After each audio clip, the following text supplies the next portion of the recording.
ఈరోజు మనం భావనా శక్తి పార్ట్ 4 చెప్పుకుందాం మాస్టర్స్. ముందుగా గురువందనం చేసుకుందాం.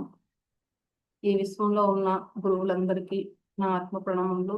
భావనా శక్తి బుక్ మనకిచ్చిన బి అరవింద్ రెడ్డి గారికి, నేను చెప్పినది వింటున్న మాస్టర్స్ అందరికీ, ప్రతి ఒక్కరికి పేరు పేరున నాకు ఈ అవకాశం ఇచ్చిన గీతారశ్ని మేడంకి, నేను ఈ క్లాస్ చెప్పడానికి అవసరమైన జ్ఞానాన్ని ఇచ్చిన మాస్టర్స్ అందరికీ కూడా నా ఆత్మ ప్రణామములు, నా కృతజ్ఞతలు. వంశీ సార్కి, పత్రి సార్కి నా ఆత్మ ప్రణామములు, నా కృతజ్ఞతలు.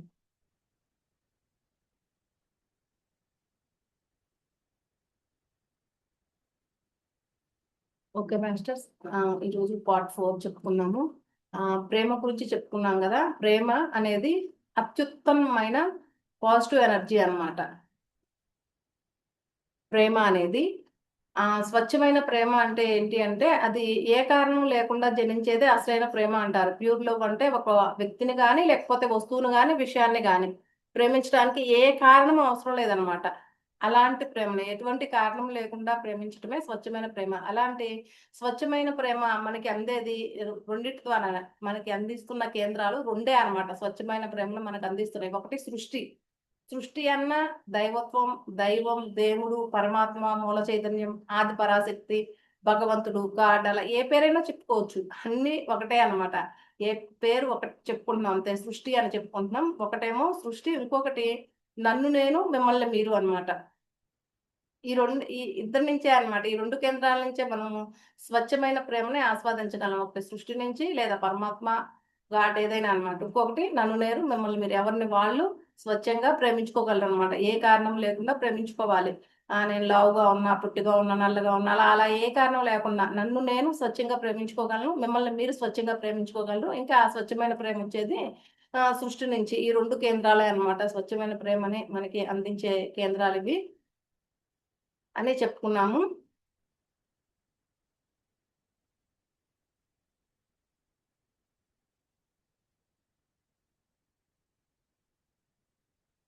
మనం నిజంగా మనం చిన్నపిల్లల్లాగా ఉన్నప్పుడే ఈ ప్రేమ అనేది మనకు ఉంటుందన్నమాట. అదే నిజమైన మనం. చిన్నపిల్లల్లాగా ఉన్నప్పుడే నిజమైన మనము అని చెప్పుకున్నాం. తర్వాత తర్వాత ఏమవుద్దంటే, ఈ సమాజం యొక్క సమాజం అందరి కూడా మన మీద వేసేసుకొని, అన్ని మనలో ఆలోచనలు అవి ఇవి పెంచేసుకొని, అసలు ఆ నిజమైన ప్రేమ అనేది మనలో లేకుండా చేసేసుకుంటున్నాం అనమాట. ఈ ప్రేమ అనేది ఒక మిరాక్లెస్ క్యూర్ అని కూడా చెప్పుకున్నాం.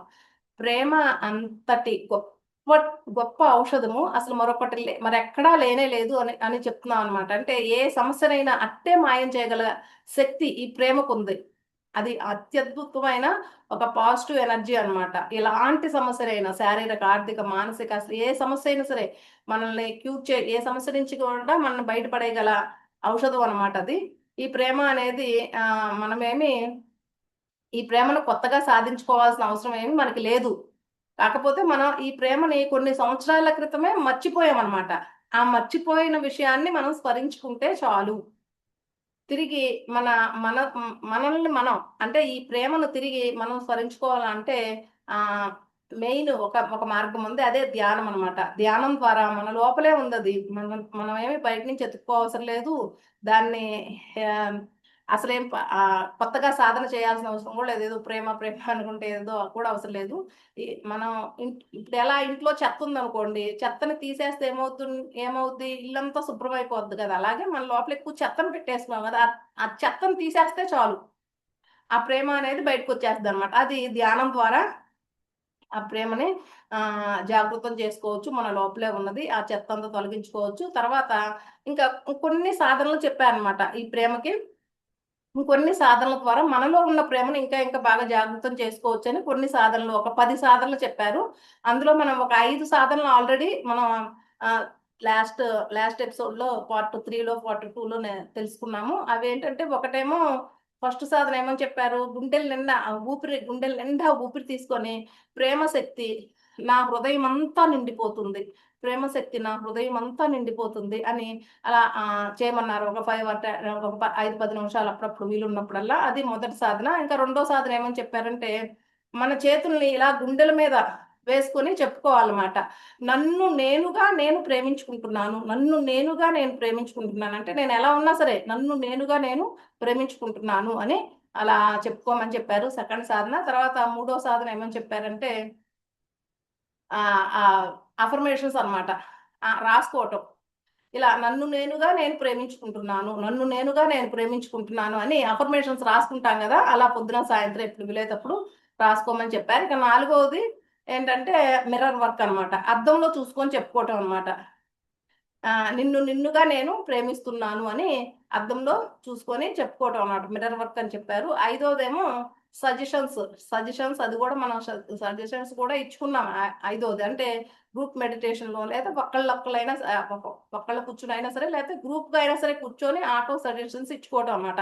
నన్ను నేను ప్రేమించుకుంటున్నాను, నా శరీరాన్ని నేను ప్రేమించుకుంటున్నాను, నా మనసును నేను ప్రేమించుకుంటున్నాను, అలా సజెషన్స్ ఇచ్చుకోవటం అది కూడా చేసుకున్నాం మాస్టర్స్. ఇక ఈరోజు పార్ట్ 4లో సాధన 6. ఎందుకంటే ముందు మనల్ని మనం ప్రేమించుకోవాలి కదా బాగా. మనలో ఉన్న ఆ ప్రేమను జాగృతం చేసాం అనుకోండి, మనలో ప్రేమే ఉంది, నా లోపల ప్రేమ ఉంది అనుకోండి, నేను ప్రేమే పంచుతాను. అప్పుడు మనకి తిరిగి కూడా ఏమొస్తుంది? ప్రేమే కదా తిరిగి వచ్చేది. మనం ఏమిస్తే అదే కదా తిరిగి వచ్చేది. అందుకే ఇక్కడ ప్రతిసారి ఏమని చెప్తున్నాడు? మన లోపల ఉన్న ప్రేమను ఎలా జాగ్రత్తం చేసుకోవాలో, దాని మీద ఉన్న చెత్తని ఎలా తొలగించేసేయాలో దానికి సాధనలు చెప్పారనమాట. ఒక 10 మనకి ఏ సాధన వీలుగా ఉంటే, ఏ సాధన మనకి ఈజీ అయితే ఆ సాధన ద్వారా మనలో ఉన్న ప్రేమని జాగృతం చేయాలన్నమాట. ఆ చెత్తని తీసేయాలి. ఆల్రెడీ ప్రేమ ఉంది, దాని మీద ఎక్కువ చెత్త వేసాము, ఆ చెత్తని తీసేయాలి. అందుకే 10 రకాల సాధనలు చెప్పారు. ఎందుకంటే ప్రేమ అనేది అత్యద్భుతమైన, అది ఒక పాజిటివ్ ఎనర్జీ. అసలు ప్రేమతో మనం సాధించలేనిది ఏదీ లేదు. ప్రేమతో నయం కాని జబ్బే లేదు, ప్రేమతో నయం కాని సమస్య లేదు అన్నమాట. అది అంత అద్భుతమైనది. కాబట్టి ప్రేమ గురించి ఇంతసేపు చెప్తున్నా అనమాట ఈ అరవింద్ రెడ్డి గారు ఈ బుక్ లో. ఇంకా ఆరో సాధన ఏంటంటే ఎలా చేసుకోవచ్చు అంటే, ఈ సాధన ఇద్దరు సన్నిహితులు కలిసి చేయవచ్చు. మీరు ఒకరి చేతులను ఒకరు పట్టుకొని నిన్నుగా నేను ప్రేమిస్తున్నాను, నిన్నుగా నేను ప్రేమిస్తున్నాను అని ఒకరితో ఒకరు చెప్పుకోండి. అలా ఒకరితో ఒకరు చెప్పుకుంటున్నప్పుడు ఆ మాటల భావాన్ని మీ హృదయంలోనికి ఆహ్వానించండి. అలా మాస్టర్స్. అది ఆరో సాధన అనమాట. ఇద్దరు చక్కగా చేతులు పట్టుకొని నిన్నుగా నేను ప్రేమిస్తున్నానని ఆ మాటల్ని హృదయంలోకి ఆహ్వానించుకోవటం. తర్వాత ఏడవ సాధన ఏంటంటే, ఒక రోజంతా హృదయంలో ప్రేమ తప్ప ఇంకే భావనతోనూ ఉండకండి. ప్రేమ తత్వంలోనే, ఆ ప్రేమ నాహా అనుకుంటా ప్రేమతోనే ఉండమంటున్నాడు. ఆ ప్రేమ అనే భావనతోనే గడపమంటున్నాడు ఒక రోజంతా కూడా, ఇంకెటువంటి భావన లేకుండా.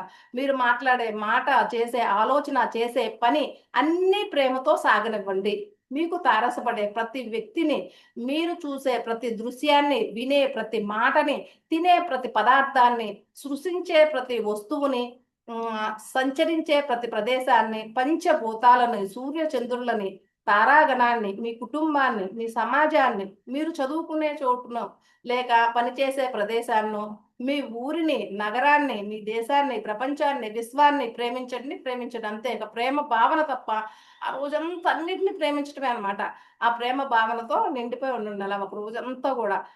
అవును, నిజానికి మీ హృదయంలో అంతకంటే ఎక్కువ ప్రేమ ఉంది. ఇతరులకు ఇవ్వాలంటే మొదట మన దగ్గర ఉండాలి కదా. అందరికీ మరి అన్నింటికి ఈ ప్రేమను పంచాలంటే మొదట మన హృదయాల్లో ప్రేమ నిండిపోవాలి. అందుకే ఇన్ని సాధనలు ఏది వీలైతే అది ప్రేమని జాగృతం చేసుకోమంటున్నారు అనమాట, లోపల ఉన్నదాన్ని.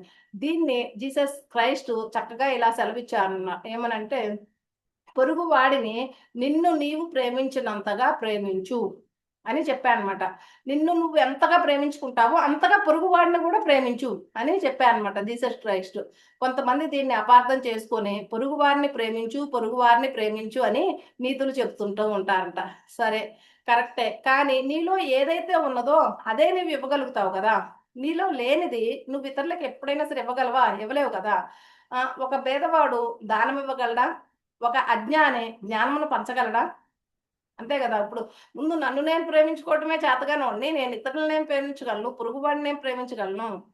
అది రాంగ్ వేలో అలా వెళ్ళింది. అలా అనుకోవటానికి అది కాదు. ఎందుకంటే పేదవాడు దానం ఇవ్వలేడు, అజ్ఞాని జ్ఞానాన్ని పంచగలడు. అలాగే తనను తాను ప్రేమించుకోలేని వాడు ఇతరులను ప్రేమించజాలడు.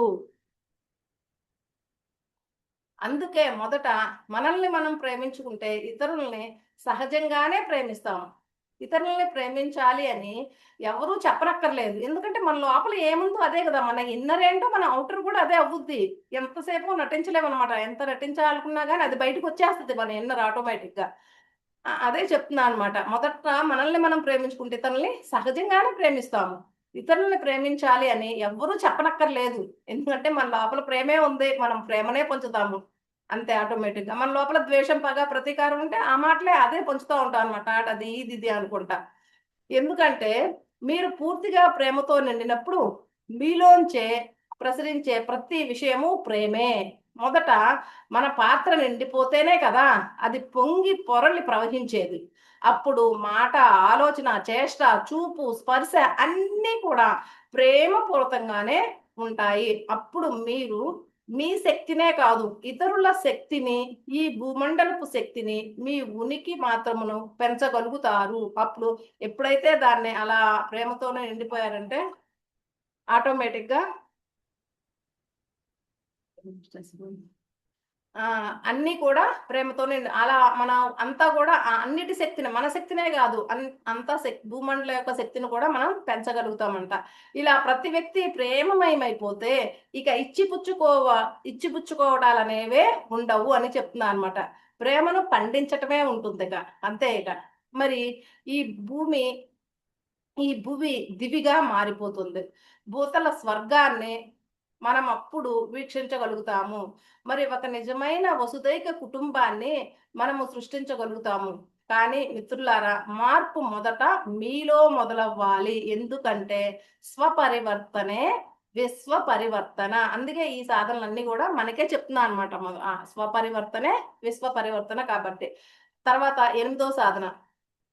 ఏడవ సాధన చెప్పుకున్నాం గదా! ఒక రోజంతా అలాగే ప్రేమతో ఎండిపోయినట్టు అలాగా ఆ భావంలోనే అలాగే ఉండవాళ్ళ. ప్రేమమయులుగా ఉండాలి.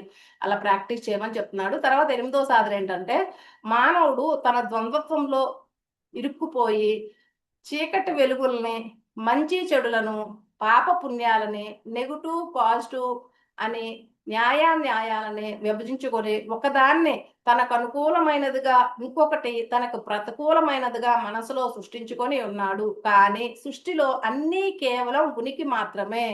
అన్నీ ఇది పాపం, ఇది పుణ్యం, ఇది నెగెటివ్, ఇది పాజిటివ్, ఇది చీకటి, ఇది వెలుగు అలా అన్నీ అట్లా సృష్టించుకున్నా అనమాట.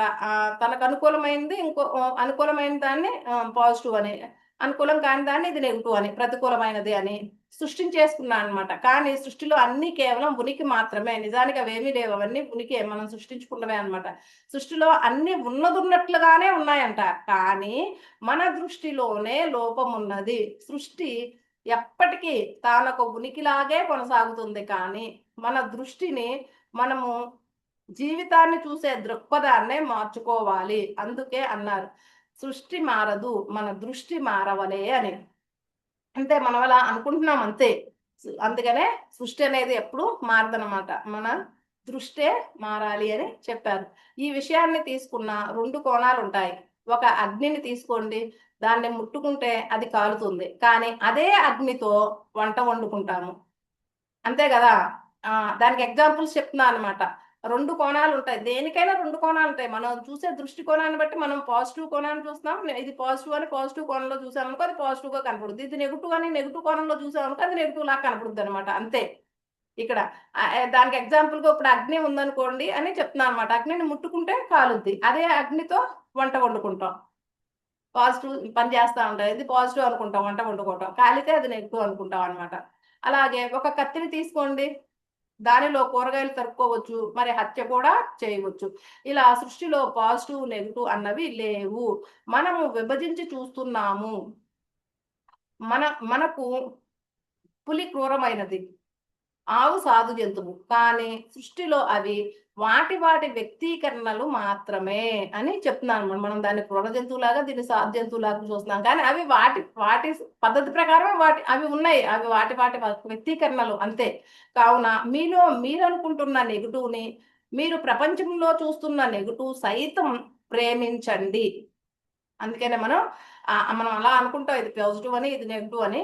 మనం నెగెటివ్‌ని సైతం కూడా మనం ప్రేమించాలంట. సృష్టి అలాగే ప్రేమిస్తుంది. ఇది పాజిటివ్, ఇది నెగెటివ్ అనుకుంటా ఏం ప్రేమించదు సృష్టి అనేది. సృష్టి ఎప్పుడు అన్నిటిని ఆటిని వాటిలాగానే వాటి వ్యక్తీకరణలను బట్టే వాటిని ప్రేమిస్తాయంట. అలాగే మనం కూడా ఇది పాజిటివ్ అని, ఇది నెగెటివ్ అని వేరు వేరుగా చూడకుండా వేటిని వాటిలాగానే ప్రేమించమని చెప్తున్నానన్నమాట. మీలో ఉన్న క్రోధాన్ని, మీలోని భయాన్ని, మీలోని సెక్సువాలిటీని, మీలోని టెన్షన్ని, మీలోని ఉద్రిక్తతను, మీలోని రోగాన్ని, మీ మనసులోని లోపాన్ని, ప్రతి చిన్న విషయాన్ని కూడా ప్రేమించండి. మీరప్పుడు అవి మీకు శత్రువులని వాటితో పోరాడుతున్నారు. పోరాటం ఆపండి. ఇక అన్నిటిని ప్రేమించండి. అవి శత్రువులు అనుకొని వాటితో పోరాడుతున్నారు. వాటితో పోరాడొద్దు. పోరాటం అనేది ఆపేసేయండి అని చెప్తున్నాను అనమాట. ఆ నెగటివ్ అని మీరు అనుకుంటున్న శక్తుల్ని సైతం ప్రేమించండి. మీలోని దుఃఖాన్ని సైతం ప్రేమించండి. అన్నింటినీ మరి అంతటినీ ప్రేమించండి. అవి కూడా మీకు అనుకూలమైపోతాయి. సృష్టి యొక్క సమతుల్యానికి రెండూ అవసరమే.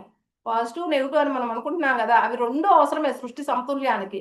మీ యొక్క సమతుల్యానికి మీలోని అన్ని శక్తులు అవసరమే. మన సమతుల్యానికి మనలోని అన్ని శక్తులు అవసరమే. వెలుగు, చీకటి రెండూ అవసరమే. పాజిటివ్, నెగటివ్ అని అంటా ఉంటాం కదా! వాటి ఉనికి ప్రకారం అవి కావాలి. అన్నీ అవసరమే. మనలో సమతుల్యానికి కూడా అన్ని అవసరమే. అన్ని శక్తులు అవసరమే అని చెప్తున్నాను అనమాట. వాటిని వాటిగా అంగీకరించి ప్రేమించండి. ఇది చేసి చూడండి.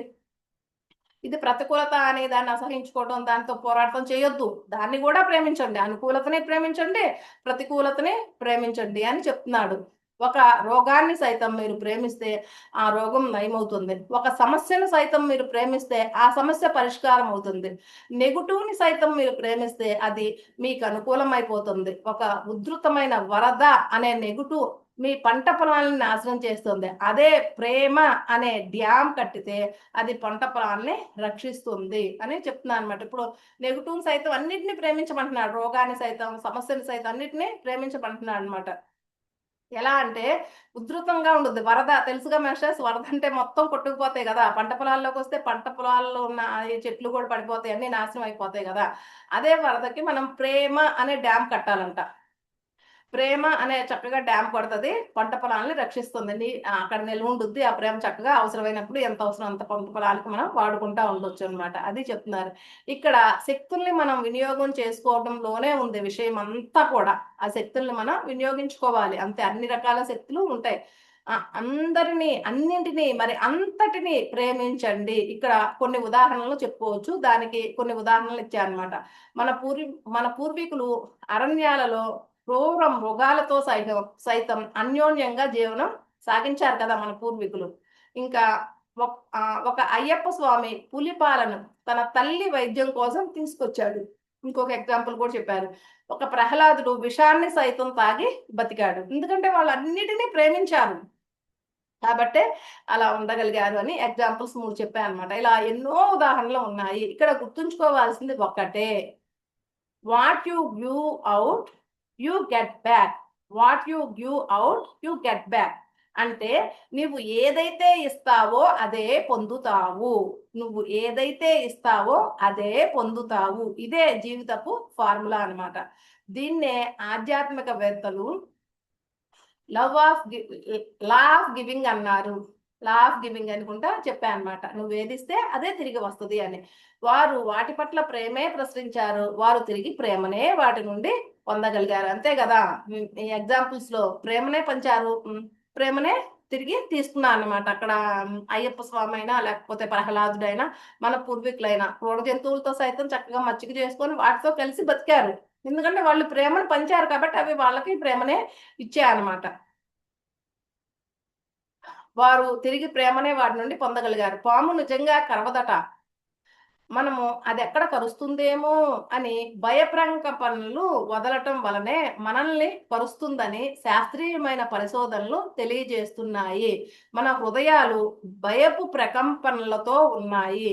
యద్భావం తద్భవతి. నీవు ఏమి భావిస్తావో అదే భవిస్తుంది. అంటే నీవేమి భావిస్తావో అదే సంభవిస్తుంది. కావున పామైనా అంతే అంట మాస్టర్స్. కరవదంట. ఆ భయం మూలంగా అది కరుస్తుందనమాట. మనం అదే భావన చేస్తున్నాం. నిజంగానే అది అదే చేస్తుందనమాట. కావున మన జీవితాలంతా భయపూరితమైపోయి ఉన్నాయి. మరి సకల ప్రతికూల శక్తులన్నీ ఈ భయంలోంచే పుట్టుకొస్తాయి. స్టార్టింగే చెప్పారు కదా మాస్టర్స్. అత్యంత శక్తివంతమైన పాజిటివ్ ఎనర్జీ ప్రేమ అయితే, అత్యంత శక్తివంతమైన నెగెటివ్ ఎనర్జీ భయం. అన్ని ప్రతికూల శక్తులు కూడా ఈ భయంలోంచే పుట్టుకొస్తాయి అని మొదట్లో కూడా చెప్పారు కదా! ఈ భయంలోంచే అపనమ్మకం, ఆందోళన, ఉద్రిక్తత, చికాకు, కోపం, అసూయ మొదలైనవన్నీ కూడా పుట్టుకొస్తాయి అన్నమాట. మళ్ళీ యద్భావం తద్భవతి. మన జీవితాలు అలాగే సాగుతున్నాయి.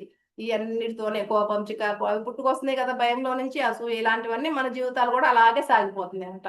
ఇక్కడ ఇంకో శోచనీయమైన విషయం ఏమిటంటే, మనం ఏ భావనలతో ఉంటున్నామో అదే భావనల్ని, ఆ భావనలు, ఆ భావాలను కలిగించే పరిస్థితుల్ని ఇంకా బలంగా, ఇంకా ఎక్కువగా మన వైపుకు మనం ఓ అయస్కాంతం లాగా ఆకర్షించుకుంటున్నామనమాట. మనం ఏ భావన చేస్తే వాటిని. ఇది సృష్టిలో ఒకానొక శక్తివంతమైన నియమము. ఇది గురుత్వాకర్షణ సిద్ధాంతము, లా ఆఫ్ గ్రావిటేషన్ అని కూడా అంటారు. పైకి వేసిన ప్రతి వస్తువు కిందకి పడుతుంది లాగా పరిపూర్ణమైనది, నిష్పాక్షికమైనది, మరి ఖచ్చితమైనది, దీన్నే ఆకర్షణ సిద్ధాంతము అంటారు. దీని ప్రకారం మనం భయంతో ఉన్నప్పుడు ఇంకా మనల్ని భయపెట్టే భావనలు, పరిస్థితులు, వ్యక్తులు మన జీవితాల్లో మన చేతనే ఆకర్షించబడుతున్నారంట మాస్టర్స్. మనం భయంతో ఉండటం వల్ల ఇంకా భయపెట్టే భావాలు, ఇంకా భయపెట్టే పరిస్థితులు, ఇంకా భయపెట్టే వ్యక్తుల్ని మనం మన జీవితాల్లోని ఆకర్షిస్తూ ఉన్నాం అనమాట. మనం దుఃఖంతో ఉన్నప్పుడు ఇంకా దుఃఖాన్ని కలిగించే భావనలు, పరిస్థితులు, వ్యక్తులు మన జీవితాల్లోకి ఆకర్షించుకుంటున్నామంట. కావున ఒకరోజు భయపు ఆలోచనలతో లేక దుఃఖపు ఆలోచనలతో మొదలైతే ఆ రోజు మొత్తాన్ని, మరి కొందరైతే జీవితం మొత్తాన్ని కూడా భయపూరితం లేక దుఃఖమయం చేసుకుంటూ ఉన్నారంట. ఇదే ఆకర్షణ సిద్ధాంతం. మరి ఇంకా ఎన్నో మనకు బాధను కలిగించే ప్రతికూల భావాలు ఉన్నాయి. ఆందోళన, అపనమ్మకం, కోపం, అసూయ లాంటివి కూడా ఇలాగే చేస్తాయి. ప్రతిదీ కూడా అంతే. దుఃఖంతో ఉంటే దుఃఖాన్ని కలిగించే వ్యక్తుల్ని, పరిస్థితుల్ని, ఆ భావనలను ఆకర్షిస్తున్నామంట. భయంతో ఉంటే వాళ్ళని ఆకర్షిస్తున్నాం. అలాగే ఆందోళన, అపనమ్మకం, కోపం, అసూయ అవి కూడా ఇలాగే మనం ఏది కలిగి ఉంటే దాన్ని మనం ఆకర్షిస్తూ ఉన్నాం అనమాట. ఇవన్నీ కరిగిపోవాలంటే మనము ప్రేమ భావనతో ఉంటే చాలు. ప్రేమకున్న శక్తి ఈ సృష్టిలోనే లేదు. ఇదే అత్యంత శక్తివంతమైన పౌనఃపున్యం గల భావన. ఈ సృష్టిలోనే లేదంట ప్రేమకున్న శక్తి. అందుకనే ఇదే అత్యంత శక్తివంతమైనది కాబట్టి దీన్ని మనలో జాగృతం చేసుకోవాలి. మనము ప్రేమతో ఉన్నప్పుడు ఆకర్షణ సిద్ధాంతం ప్రకారం మరింత ప్రేమను, మనల్ని ప్రేమించే వాళ్ళని, మనలో ప్రేమ భావనను కలిగించే పరిస్థితులను, సంఘటనలను ఆకర్షించుకుంటాము. మనం ఎప్పుడైతే ప్రేమతో ఉంటామో ఈ ఆకర్షణ సిద్ధాంతం ప్రకారం మనం చక్కగా మరింత ప్రేమను, మనల్ని ప్రేమించే వారిని, మనలో ప్రేమ భావనను కలిగించే పరిస్థితులను, సంఘటనలను ఆకర్షించుకుంటూ ఉంటాం అంట మాస్టర్స్. అందుకే మనం ఎప్పుడు కూడా ప్రేమ భావనని కలిగి ఉండాలి అని చెప్తున్నారు. ఇలా మన జీవితం అంతా ప్రేమమయమైపోతుంది. ఇంకా అన్ని అలాంటి సంఘటన, అలాంటి పరిస్థితులు, అలాంటి వ్యక్తులే కదా మన చుట్టూ కూడా ఉండేది. అలాంటప్పుడు మన జీవితం అంతా కూడా ప్రేమమైపోతుంది.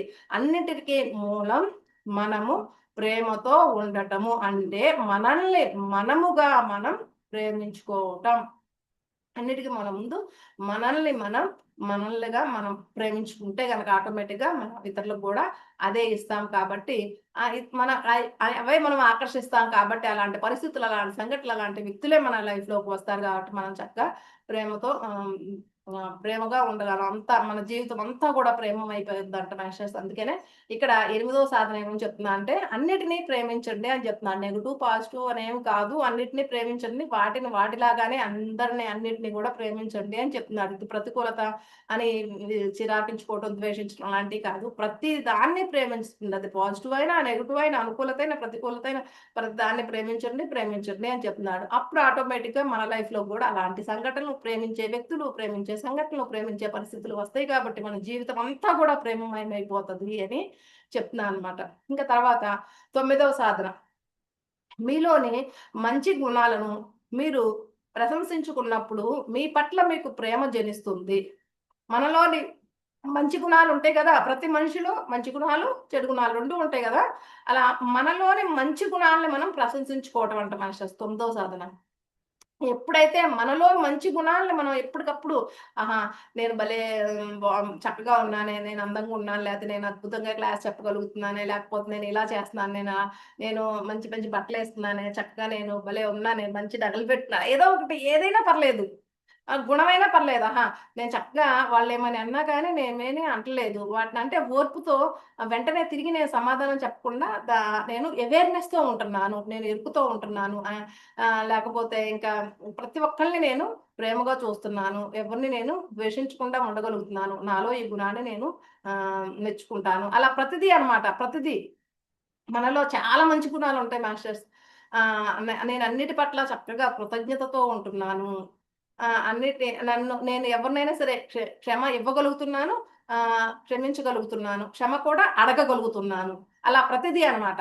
అలా ప్రేమ అనేది జనిస్తదనమాట. ఎప్పుడు కూడా మనలో ఉన్న మంచి గుణాలను ఎప్పటికప్పుడు అలా ప్రశంసించుతూ ఉన్నప్పుడు కూడా మనకి ప్రేమ అనేది జనిస్తదంట మాస్టర్స్. ఒక కాగితం పెన్ను తీసుకొని మీలోని సుగుణాలను వ్రాస్తూ పోండి. మీ హృదయం మీ పట్ల ప్రేమతో ఉప్పొంగుతుంది. అలా వ్రాస్తూ పోతే మీరంత మంచివారో అని మీరే ఆశ్చర్యపోతారంట. మనం వాడిని పట్టించుకోమంట. మనలో మంచి గుణాలు కూడా చాలా ఉంటాయి. చెడుయి కొన్నుంటాయి ఉండొచ్చు.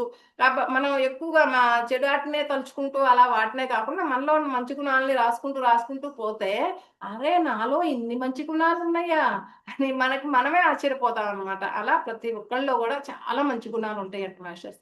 ఇంతకాలం మీలోని లోపాలనే చూస్తూ పోయారు.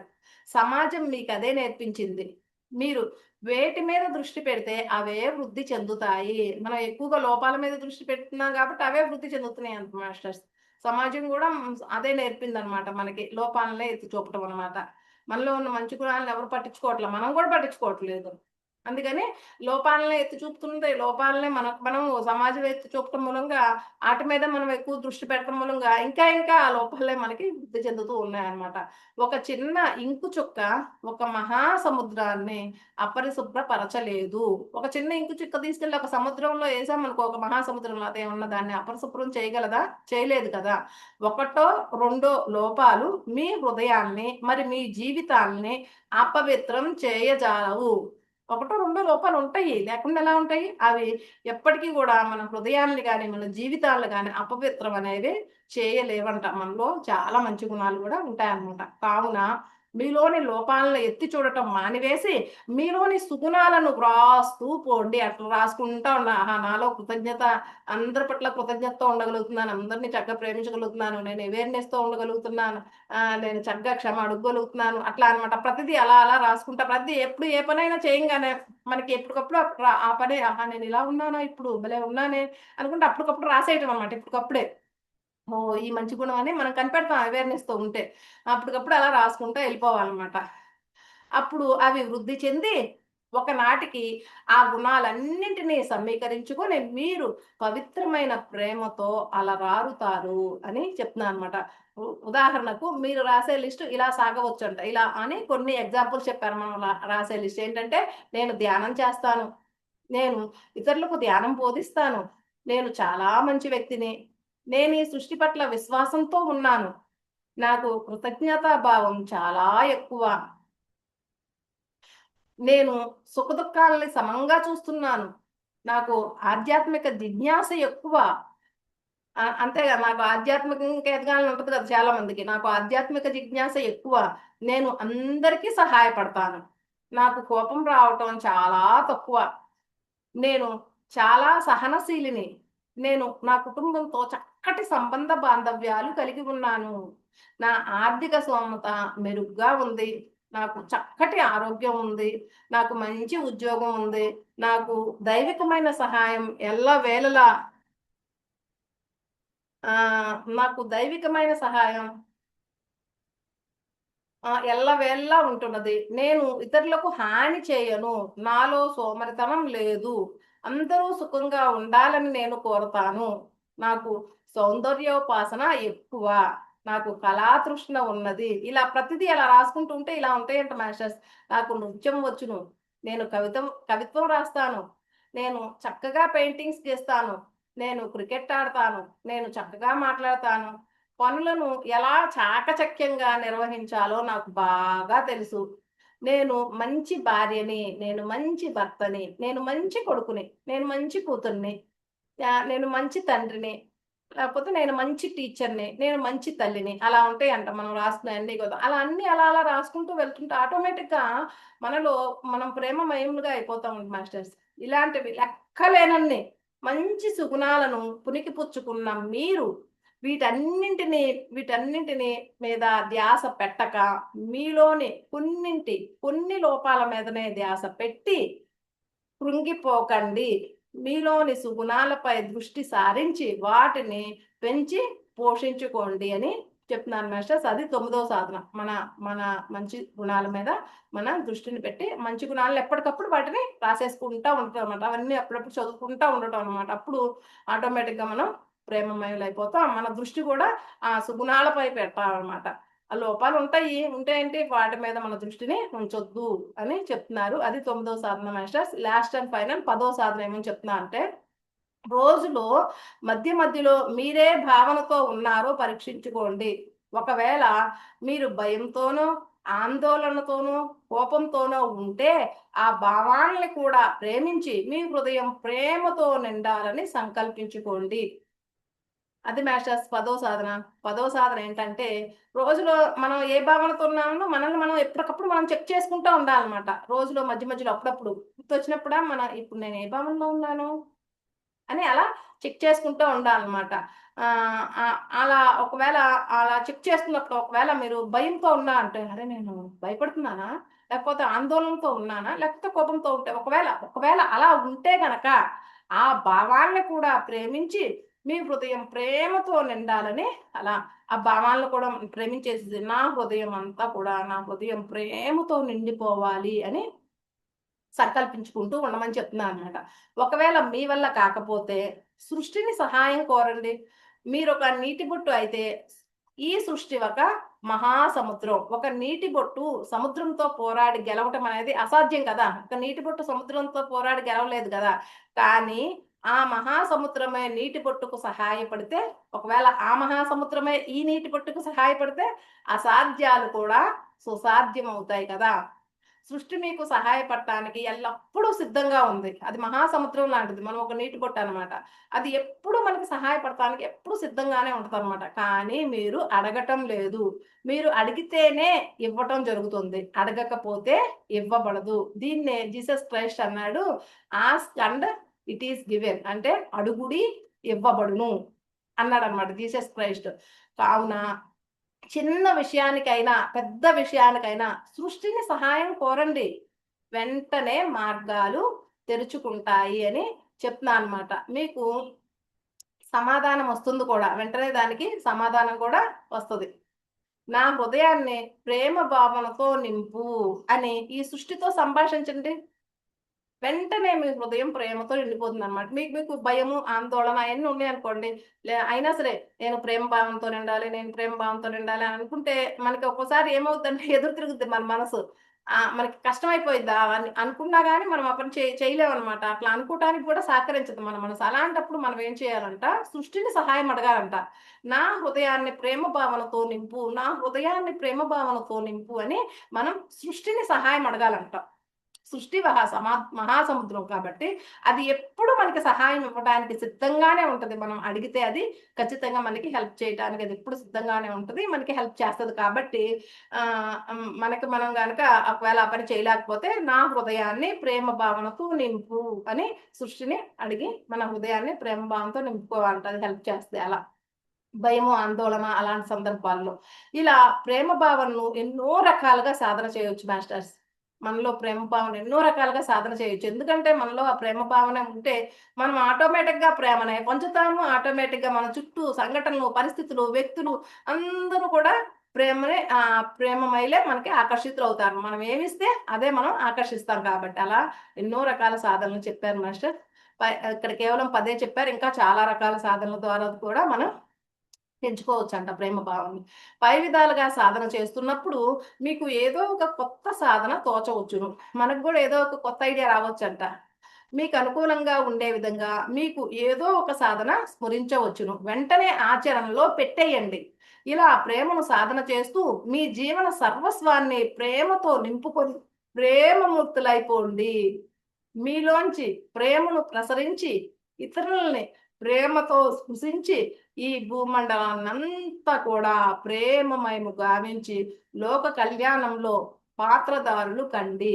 మిత్రులారా, ఈ భూమండలాన్ని ప్రక్షాళన చేయగల మరి రక్షించగల శక్తి ప్రేమకు తప్ప మరి దేనికి లేదు అని చెప్తున్నాను అనమాట. అందుకే ప్రేమ గురించి అంతసేపు చెప్పాను అనమాట. ప్రేమ ప్రేమ అని.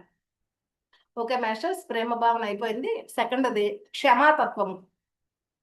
ఇందులో 15, 16 భావనలు చెప్పారు కదా. అందులో మొదటిది ప్రేమ భావన. ఇప్పుడు క్షమాతత్వం గురించి చెప్తున్నాను అనమాట. క్షమాతత్వము, ఫర్గివ్నెస్ అనమాట. క్షమాతత్వము అన్న భావన చాలా శక్తివంతమైనది. దైవత్వం యొక్క ఉనికిలో క్షమాతత్వము ప్రజ్వరిల్లుతున్నది, మరి ప్రస్ఫుటం అవుతున్నది. దైవత్వం అన్నింటినీ క్షమిస్తున్నది. క్షమ అన్నది ఉనికి యొక్క సహజ తత్వము. క్షమ అనేది మన సహజ తత్వం మాస్టర్స్. ఆ ఉనికి యొక్క సహజ తత్వం అన్నమాట. మన ప్రేమ ఎలా మన సహజ తత్వమో, క్షమ కూడా మన సహజ తత్వము. కాకపోతే ఈ మనసు ఏమని చేస్తుందంటే అందులో చెత్త వేసేసుకొని ఎక్కువేసి వాడు అట్లా చేశాడు, వాడు నేను ఎందుకు క్షమించాలి అని క్వశ్చన్ చేస్తూ ఉంటది. కానీ నిజానికి క్షమ అన్నది కూడా మన సహజ తత్వము. మనకు మనమే సమస్యల్ని ఎందుకు సృష్టించుకుంటాము ఒక్కసారైనా ఆలోచించారా? మనల్ని మనమే క్షమించుకోలేదు కాబట్టి. మనల్ని మనమే క్షమించుకోలేదు కాబట్టి మనకి మనమే సమస్యల్ని సృష్టించుకుంటున్నామంట మాస్టర్స్. క్షమించి వదిలిపెట్టేయటం లేదు కాబట్టి శిక్షించుకుంటున్నాము. అంతే కదా. మనల్ని ఎవరైనా బాధించారనుకోండి, మనం వాళ్ళని క్షమించి వదిలేస్తే మనం ప్రశాంతంగా ఉండగలుగుతాం. అలా కాకుండా అరే వాడు నన్ను అట్టన్నాడే ఇట్టన్నాడే అనుకుంటా అది ఉంటే ఏమవుద్ది, మనల్ని మనమే శిక్షించుకుంటాం కదా, శిక్షించుకున్నట్టు కదా. శ్రీకృష్ణుడు కూడా ఒకసారి సార్ చెప్పారు ఈ మాట. ఒకసారి శ్రీకృష్ణుడు ఇది జరిగింది కదా, ద్రౌపదికి వస్త్రాపహరణ జరిగిన సమయంలో కూడా ఆమె దుర్యోధనుడు అలా చేశాడు, దుర్యోధనుడు అసలు వాడిని అది చేయాలి, ఇలా చేయాలి, నాశనం చేయాలి, అసలు నన్ను ఇంత బాధ పెట్టాడు. నిండు సభలో మరి వస్త్రాపహరణ చేయాలనుకున్నాడు కదా. ఆ శ్రీకృష్ణుడు కాపాడబట్టి సరిపోయింది. కానీ ఇంకా అతను ఆ దుర్యోధను అసలు క్షమించలేకపోతుంది అనమాట. ద్రౌపది అంటే ఎప్పుడు ఆ దుర్యోధనునే తలుచుకుంటూ ఉండేదనమాట. అప్పుడు ఒక ముందు శ్రీకృష్ణుడు వచ్చి చెప్తా అనమాట, అతన్ని క్షమించేసి అని చెప్తాడు. చెప్పేసి వెళ్ళిపోతాడు. మళ్ళీ ఒక వారం తర్వాత, కొన్నాళ్ళ తర్వాత అనమాట, సుమారు వారం అనే ఉంది, మళ్ళా వస్తే మళ్ళా దుర్యోధనుడు అనే తలుచుకుంటుంది అనమాట. అప్పుడు శ్రీకృష్ణుడు అంటా అనమాట, నువ్వు ప్రశాంతంగా ఉండలేకపోతున్నావు. నువ్వు స్నానం చేసేటప్పుడు దుర్యోధనుడు అంటున్నావు, భోజనం చేసేటప్పుడు దుర్యోధనుడు అంటున్నావు, చక్కగా నీ భర్త దగ్గర ప్రేమగా ఉండాల్సిన సమయంలో కూడా దుర్యోధనుడు అంట. అంటే దుర్యోధనుడిని ఎప్పుడు నీ పక్కనే ఉంచుకుంటున్నావు అని అంటా అనమాట. చిచి అలా చేస్తున్నాను నేను, దుర్యోధనుడిని చేచా వాడిని నా దగ్గరే ఉంచుకుంటున్నానా ఇప్పుడు తలుచుకోవాలని. అప్పుడు తను క్షమించేస్తుంది అనమాట. అప్పుడు ఎప్పుడైతే క్షమించిందో అప్పుడే తను ప్రశాంతంగా ఉండగలిగింది. అప్పుడు దాకా తనను తాను శిక్షించుకుంది. ఎక్కడ ప్రతి చోట కూడా దుర్యోధనుడు అని దుర్యోధనుడికి ఏమీ అవ్వలేదు, తనని తాను శిక్షించుకుంది అక్కడ. అంతే మనం కూడా అలాగే చేస్తున్నాం అనమాట. ఎవరన్నా మనల్ని ఒక్క మాట అంటే వాళ్ళు అట్టయిపోవాలి ఇట్టయిపోవాలి నాశనం అనుకుంటాం, కానీ నిజానికి వాళ్ళు నాశనం అవుతారులే తర్వాత సంగతి. ముందు మనల్ని మనం శిక్షించుకోవటమే కదా అది. ప్రశాంతత అసలు ఉండదు కదా. ఇంకా పగ, ప్రతీకారం, ద్వేషం, అనారోగ్యాలు ఇంకెలా ఉంటాము. అలా క్షమించకపోవడం వల్ల మనల్ని మనం శిక్షించుకుంటూ ఉన్నాం అనమాట. మనల్ని మనమే శిక్షించుకోవడానికి కారణము క్షమించలేకపోవటమే అనమాట. మనమే క్షమించుకోలేకపోవడమే మనల్ని మనం శిక్షించుకోవడానికి కారణం. ఇతరులని శిక్షించాలి, హింసించాలి, పగ సాధించాలి అన్న భావన ఎందుకంటే వారిని క్షమించి వదిలిపెట్టేయ బుద్ధి అవ్వదు. మనల్ని మనము కొన్నిసార్లు నేను అలా చేసా, కొన్ని సందర్భాల్లోనేమో మనల్ని మనం క్షమించుకోవట్లేదు. మనం ఏమైనా తప్పు చేసామనుకోండి, ఎవరిని బాధించామనుకోండి, నేను ఎంత దుర్మార్గంగా ప్రవర్తించాను, నేను చేసిన పని వల్ల పాపం వాడు ఎంత బాధపడ్డాడో, చిచి అసలు మరి నేను ఇంత దారుణంగా ఉన్నానేంటి అని అట్లా. అంటే మనల్ని మనం క్షమించుకోలేకపోతున్నాము, తర్వాత ఇతరుల మీద కూడా క్షమించలేకపోతున్నాం అనమాట. కనుక క్షమించాలన్న తపన ఉండాలన్నమాట ఎప్పుడు కూడా. మనల్ని మనము క్షమించుకోవాలి, ఇతరులు కూడా క్షమించుకోవాలి ఎప్పటికప్పుడు. కావున మన హృదయాల్లో క్షమాగుణము అవతరించాలంటే మొదటిగా మనల్ని మనము క్షమించుకొని తక్కిన వారిని తక్కిన విషయాలని కూడా క్షమించేయగలగాలి. ఇది ప్రాక్టీస్ చేయాలి మాస్టర్స్. క్షమాగుణాన్ని మనలో డెవలప్ చేసుకోవాలంటే ముందు నన్ను నేను క్షమించుకోవాలి, తక్కిన వాళ్ళని, తక్కిన విషయాల్ని, తక్కిన మనుషులందరినీ కూడా క్షమించేయగలగాలి. మన హృదయాలు క్షమాతత్వంతో నిండిపోతేనే ప్రేమ భావన అంకురిస్తుంది. అసలు ప్రేమ భావన అంకురించాలి అంటే మన హృదయం క్షమాతత్వంతో నిండాలి. మనలో అసలు క్షమాతత్వమే లేదనుకోండి, ఎంతసేపు నేను అలా చేశాను, నేను ఇలా చేశాను, నేనట్టున్నా అనుకుంటా ఉంటాం. లేకపోతే వాడట్ట అంటాడు, ఈడట్టంటాడు, వాడి సంగతి చూడాలి అనుకుంటా ఉంటే ఇంకా మనలో ప్రేమ ఎలా వస్తుంది? అసలు ప్రేమ భావన మనలో అంకురించాలి అంటే మన హృదయాలు క్షమాతత్వంతో నిండిపోవాలి. ఇదంతా కనెక్టివిటీ ఉంటుంది మాస్టర్స్ అన్నిటికీ కూడా. మన హృదయం క్షమాతత్వంతో నిండిపోతేనే మన హృదయంలో ప్రేమ భావన అనేది అంకురిస్తుంది అనమాట. కావున క్షమాతత్వాన్ని సాధన చేయాలి. ఎలా ఈ క్షమాతత్వాన్ని సాధన చేయాలి అంటే దానికి కూడా కొన్ని ఇచ్చారు మాస్టర్స్. కొన్ని ఎగ్జాంపుల్స్ ఎలా సాధన చేయాలి అన్నది. మొదటగా మనల్ని మనం ఎందుకు క్షమించుకోమో పరీక్షిద్దాం. ముందు అసలు మనల్ని మనం ఎందుకు క్షమించుకోము? మనల్ని మనం కూడా క్షమించుకోలేకపోతున్నాం కదా. ఇతరులను క్షమించడం తర్వాత చూద్దాం. ముందు మనల్ని మనం క్షమించుకోలేకపోతున్నాం కదా. ఎందుకు మనల్ని మనం క్షమించుకోలేకపోతున్నామో పరీక్షిద్దాము అని కొన్ని ఎగ్జాంపుల్స్ చెప్పాను అనమాట. ఏమని, ఎందుకని క్షమించుకోలేకపోతున్నాము అంటే, నేను అనుకున్నది నేను సాధించలేకపోతున్నాను, వేస్ట్ నేను అట్లా. లేకపోతే నేను అనుకున్నంత సంపాదించలేకపోతున్నాను, నేను అనుకున్న అమ్మాయిని పెళ్లి చేసుకోలేకపోయాను, ఎందుకు ఇక నా బతుకు, అలా అనమాట. ప్రతి చోట మనల్ని మనం అలా క్షమించుకోలేకపోతున్నాం. నేను ఎంత చెడ్డవాడినో, అసలు నేను ఎంత చెడ్డదాన్నో, నాకు గర్ల్ ఫ్రెండే లేదు, నాకు పెళ్లి కాలేదు, నేను చేసినవన్నీ పాపకార్యాలు, ఏ మనిషి చేసుంటాడేమో, నేను చేసినన్ని పాపకార్యాలు అసలు ఏ మనిషి చేసుండడేమో, నేను బీదవాడిని, నేను నాకు అసలు ధ్యానమే కుదరట్లేదు, లేకపోతే ఎంత ధ్యానం చేసినా ధ్యానానుభవాలే రావటం లేదు, నా మనసు నా ఆధీనంలో ఉండటం లేదు. మనసు ఒక్కోసారి ఎవరి మనసు అయినా వాళ్ళ ఆధీనంలో ఉండదు మాస్టర్స్. మనం తెచ్చుకుంటా ఉండాలి ప్రాక్టీస్ ద్వారా.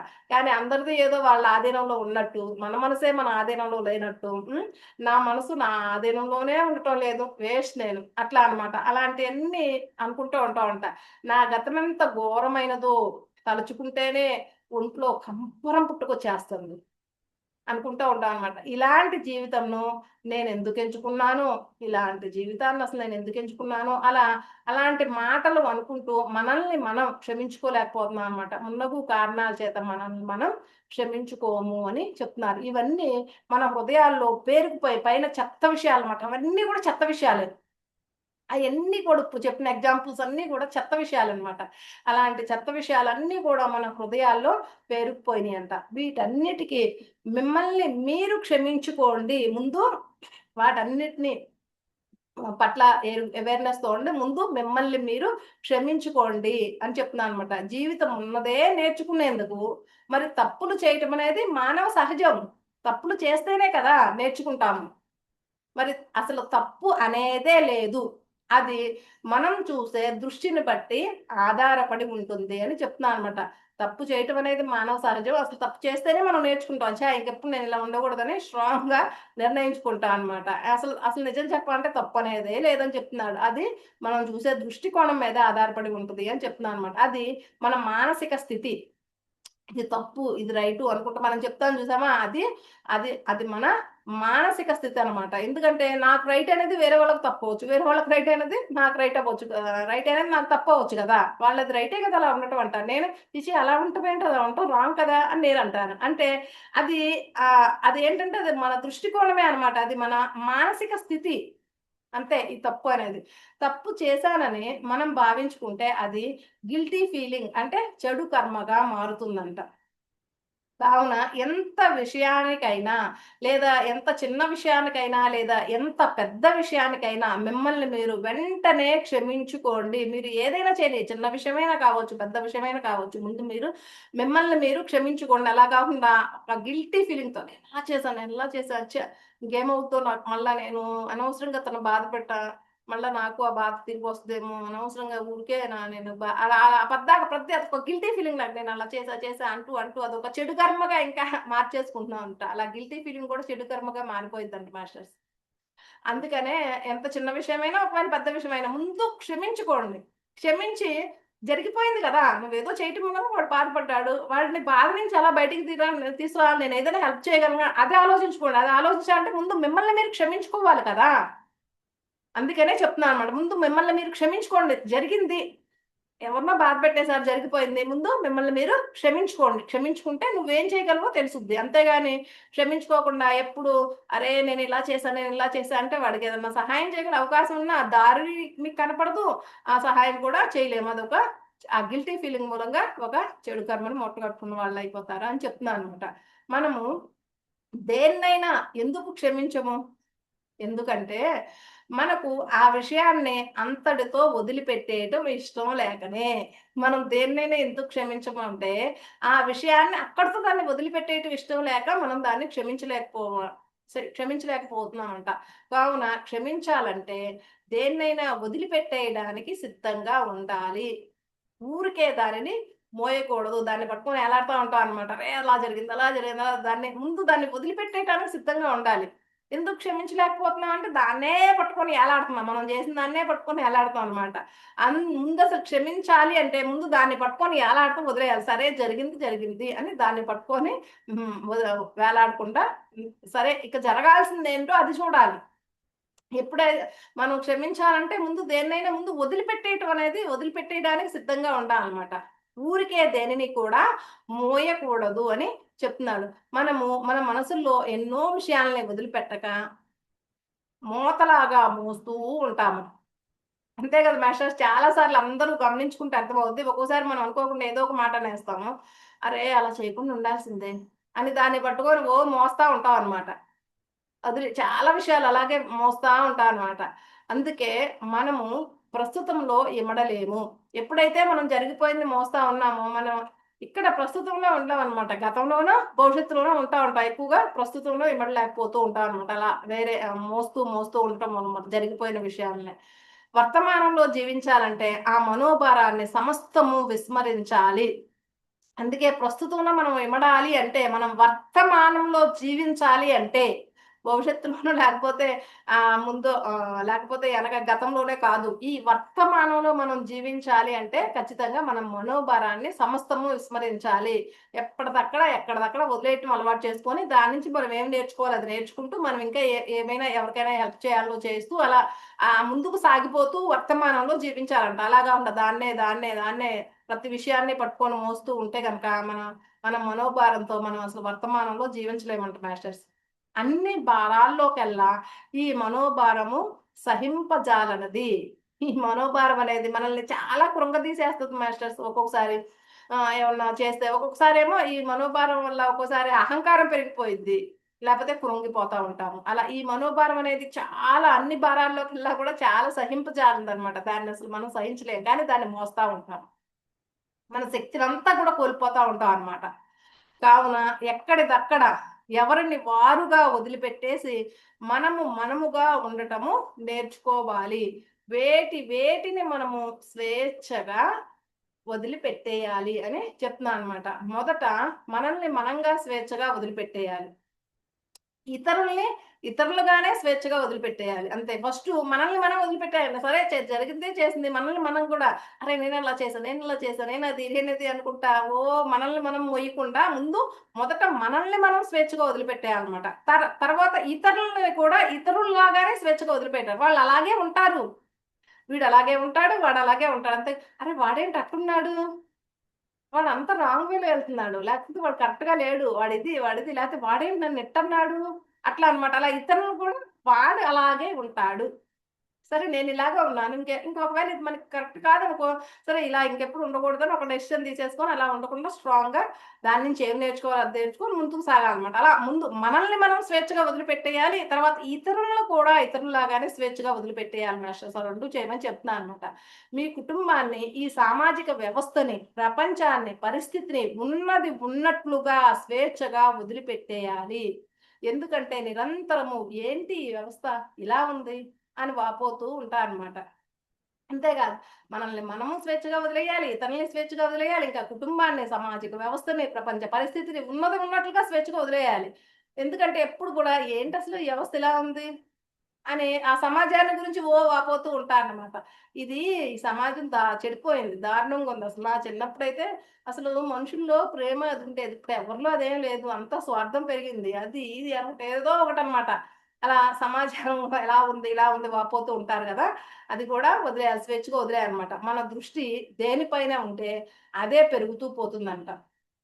అంతే కదా మాస్టర్. సమాజం బాగోలా, లేకపోతే వీడు అది బాగోలా, ఇది బాగోలా అంటే నిజంగానే సమాజం కూడా అలాగే తయారవుతా ఉంటదనమాట. ఎక్కువ మంది అంతే కదా! ఆకర్షణ సిద్ధాంతం అంతే కదా!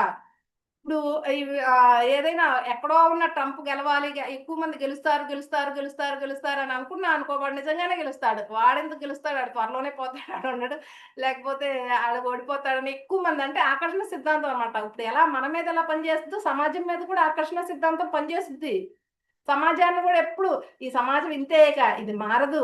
స్వార్థపూరితమైన సమాజం అయిపోయింది. లంచాల బండి ఇలాగే మనం మాట్లాడుతూ ప్రతి ఒక్కళ్ళు అలాగే అంటున్నాం అనుకో, ఆకర్షణ సిద్ధాంతం ప్రకారం సమాజం కూడా అదే సమాజంలో కూడా అదే పెరుగుతూ పోతదది.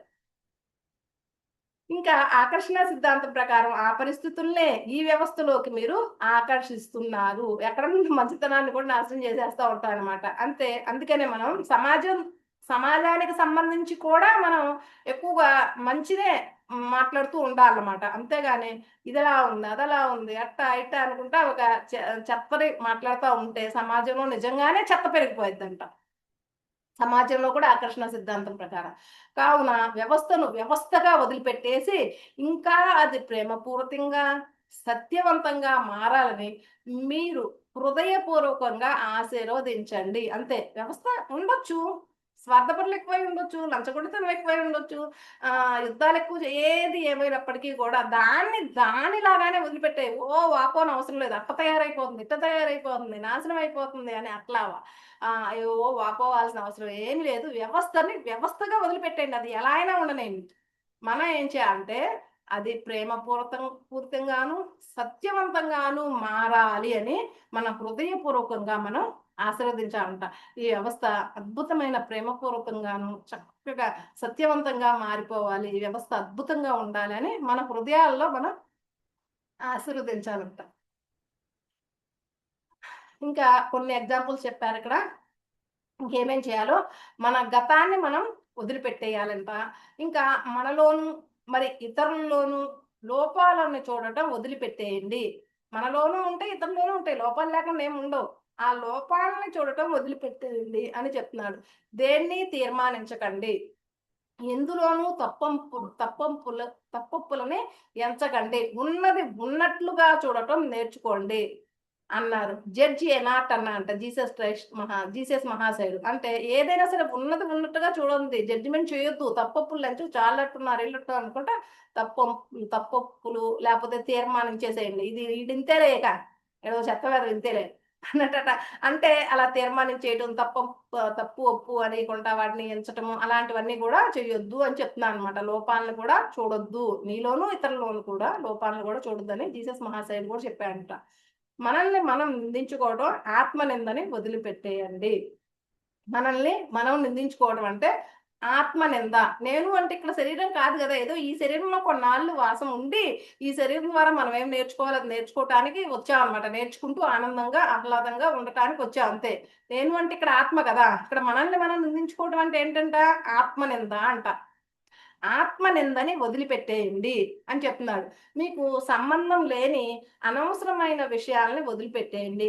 సంబంధం లేని అనవసరమైన విషయాలను కూడా పట్టించుకుంటా ఉంటాం గదా! పక్కింటోడు ఎట్టుంటే మనీకెందుకు? పక్కింటోళ్ళ, ఎదురింటోళ్ళ ఆళ్ళు గూడా అరే! వాళ్ళు అట్టున్నారే, వీళ్ళు ఇట్టున్నారే అది ఇది అనుకుంటారు. ఆ సంబంధం లేని విషయాలను కూడా పట్టించేసుకుంటూ ఉంటాం మనం అనవసరంగా. సంబంధం లేని అనవసరమైన విషయాల్ని వదిలిపెట్టేయండి. ఇంకా మాంసాహారాన్ని వదిలిపెట్టేయండి అని చెప్తున్నాడు. ఇంకా ఎందుకు మాంసాహారాన్ని వదిలిపెట్టాయంటే అది హింసకుడు కాబట్టి. ఆ హింసించిన శరీరాల్ని మసాలా వేసి వండి తింటున్నాము. మనలోనికి హింసించే తత్వం ప్రవేశిస్తుంది. ఎప్పుడైతే మనం ఆ మాంసాహారం అప్పుడు దాన్ని హింసిస్తున్నాం గదా! అది బాధపడదు గదా! ఆ హింసించిన దానికి మసాలాలు అదంతా ఏసి ఎప్పుడైతే మన లోపలికి పడేసామో అప్పుడు మన లోపల మనం ఏమేస్తే అదే వస్తది గదా! లోపల మనకు కూడా హింసించే తత్వం ప్రవేశిస్తదంట మన లోపలికి. అందుకే మనల్ని మనం క్షమించుకోక హింసించుకుంటున్నాము. ఎప్పుడైతే మనలో ఈ హింసించే తత్వం పెరిగిందనుకోండి, అదేసేసేసి హింసించే తత్వాన్ని ప్రవేశించేస్తుంది మన లోపల. అప్పుడేం చేస్తున్నామంటే మనల్ని మనం క్షమించుకోలేకపోతున్నామంట. మనం హింసించుకుంటూ ఉన్నామనమాట మనల్ని మనం. అలా చేయటం మూలంగా, మాంసాహారం తినటం మూలంగా. మరి ఇతరులని హింసించుతున్నాము. మనల్ని మనం హింసించుకుంటున్నాము, ఇతరులను కూడా హింసిస్తున్నాం. ఎందుకంటే ఆ హింసించే తత్వం మనలో ప్రవేశిస్తుంది మాంసాహారం తినటం వల్ల. అప్పుడు మనల్ని మనం క్షమించుకోకుండా మనల్ని హింసించుకుంటున్నామంటే ఇతరులను కూడా హింసిస్తూ ఉన్నాం అనమాట. మరి ఈ హింసను మనము మాటల చేత గాని, ఆలోచనల చేత గాని, మరి చేష్టల ద్వారా గాని వ్యక్తం చేస్తున్నాము. అంతే గదా! ఏదో రకంగా వ్యక్తం చేసేస్తున్నాం బయటికి మాటలతో గాని, ఆలోచనలో గాని, చేష్టలతో గాని. ఇంకేమని చెప్తున్నా అంటే, పాత చేదస్తపు, అజ్ఞానపు సాంప్రదాయాల్ని వదిలిపెట్టేయండి. అజ్ఞాన సాంప్రదాయాలన్నీ అజ్ఞానమే గాదు. కొన్ని అజ్ఞానంతో వచ్చేసినాయనమాట. ఎలా అంటే ఒక చిన్న ఎగ్జాంపుల్ చెప్పుకుందాము. వాళ్ళ నాన్నంట వాళ్ళ ఇంట్లో ఒక పిల్లుంటేదనమాట. పిల్లుంటది ఒకటే గోల చేస్తుందని చెప్పి ఆళ్ళ ఇంట్లో యజ్ఞం చేసే సమయంలో ఆ పిల్లి అరుపులు బాగా ఎక్కువగా గోల చేస్తుందని చెప్పి ఏం చేసావంట, ఆ పిల్లిని ఒక దూరంగా ఎక్కడో ఒక తట్ట కింద ఎక్కడో పెట్టేసేసి దాని అరుపులు వినపడకుండా ఎక్కడో ఒక తట్ట కింద ఆ పిల్లిని ఉంచేసి, అంటే దాని చుట్టూ తిరుగుతా వచ్చి గోల చేయకుండా ఒక దూరంగా ఒక బుట్ట కింద ఆ పిల్లిని పడేసి ఈయన ప్రశాంతంగా యజ్ఞం చేసుకునేవాడంట. అదే ఆ తర్వాత తర్వాత అది ఎందుకు అతనలా చేశాడన్న విషయాన్ని ఏమీ లేదు. తెలీదు. మా నాన్న ఈళ్ళింట్లో పిల్లి లేదు. కొడుకింట్లో పిల్లి లేదు. అంటే యజ్ఞం అంటే పిల్లిని తీసుకొచ్చి దూరంగా ఒక చాట ఆ గంపలో లోపల పెట్టేసేసి ఇక్కడ యజ్ఞం చేసుకోవాలి అని వచ్చేసిద్దనమాట. ఇకెప్పుడు ఇదే సాంప్రదాయం మాది అన్నట్టు ఫాలో అవుతాం. అలా చేస్తామనమాట. అంటే అది ఎందుకు చేస్తున్నామని తెలుసుకోవాలి. సాంప్రదాయాలు చాలా మంచి మంచియి. కొన్ని అలా అజ్ఞానంతో ఉంటాయనమాట అలాంటివి. చాదస్తపు, అజ్ఞానపు సాంప్రదాయాల్ని వదిలిపెట్టేయండి అని చెప్తున్నాననమాట. దీని వలనే మన పెద్దలు మన తరపు నూతన పద్ధతుల్ని స్వీకరించలేక, మన జీవన విధానాన్ని ఓర్వలేకపోతున్నారు. మీరు అలా కావద్దు అని చెప్తున్నారు. ఈ పాత చాదస్తపు, అజ్ఞానపు సాంప్రదాయాలను వదిలిపెట్టేయాలంట. వదిలిపెట్టకపోవడం వలనే మన పెద్దలంట ఈ నూతన పద్ధతుల్ని స్వీకరించలేకపోతున్నారు. మన జీవన విధానాన్ని గూడా ఓర్వలేకపోతున్నారు. అందుకనే మీరలా కావద్దు అని చెప్తున్నాను. అంటే అది పెద్దలు చాలా మంది ఇప్పుడంటే ఇంకా తగ్గిపోయిందిలే. ఒకప్పుడు అంటా ఉండేవాళ్ళు గదా! నవ్వుతుంటే ఏంటా పొళ్ళింకిలించటం, ఏంటా నవ్వు, మా కాలంలో అలా లేదమ్మా అలా అంటూ ఉంటారు కదా! అసలు ప్రతిదీ ఏమన్నా మామూలుగా కొంచెం వెరైటీ డ్రెస్ ఏసుకున్నా గాని, లంగా ఓణీలేసుకోవాలి. ఏంటా పనికిమాలిన ఈ డ్రెస్‌లు లేకపోతే అది ఇది ఏదో ఒకటి అంటా ఉంటారు గదా! వాళ్ళు ఓర్వలేకపోతారనమాట. ఈ నూతన పద్ధతుల్ని వాళ్ళు స్వీకరించలేకపోతున్నారు. యాక్సెప్ట్ చేయలేకపోతున్నారు. అలా అంటూ అలా తయారైపోతారు కాబట్టి, ఆ పాత చాదస్తపు సాంప్రదాయాన్ని గూడా వదిలిపెట్టేయండి. ఒకవేళ ఆటిని పట్టుకొని ఎలాడితే గనక మీరు ఓర్వలేని వారిలాగా తయారవుతారనమాట. ఈ కొత్త నూతన పద్ధతుల్ని యాక్సెప్ట్ చేయలేక.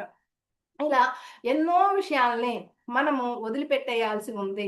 క్షమించాలంటే మన హృదయాలు క్షమాతత్వంతో నిండాలంటే మన అందరిని మరి అన్నింటినీ వదిలిపెట్టేయాల్సి ఉంటుంది.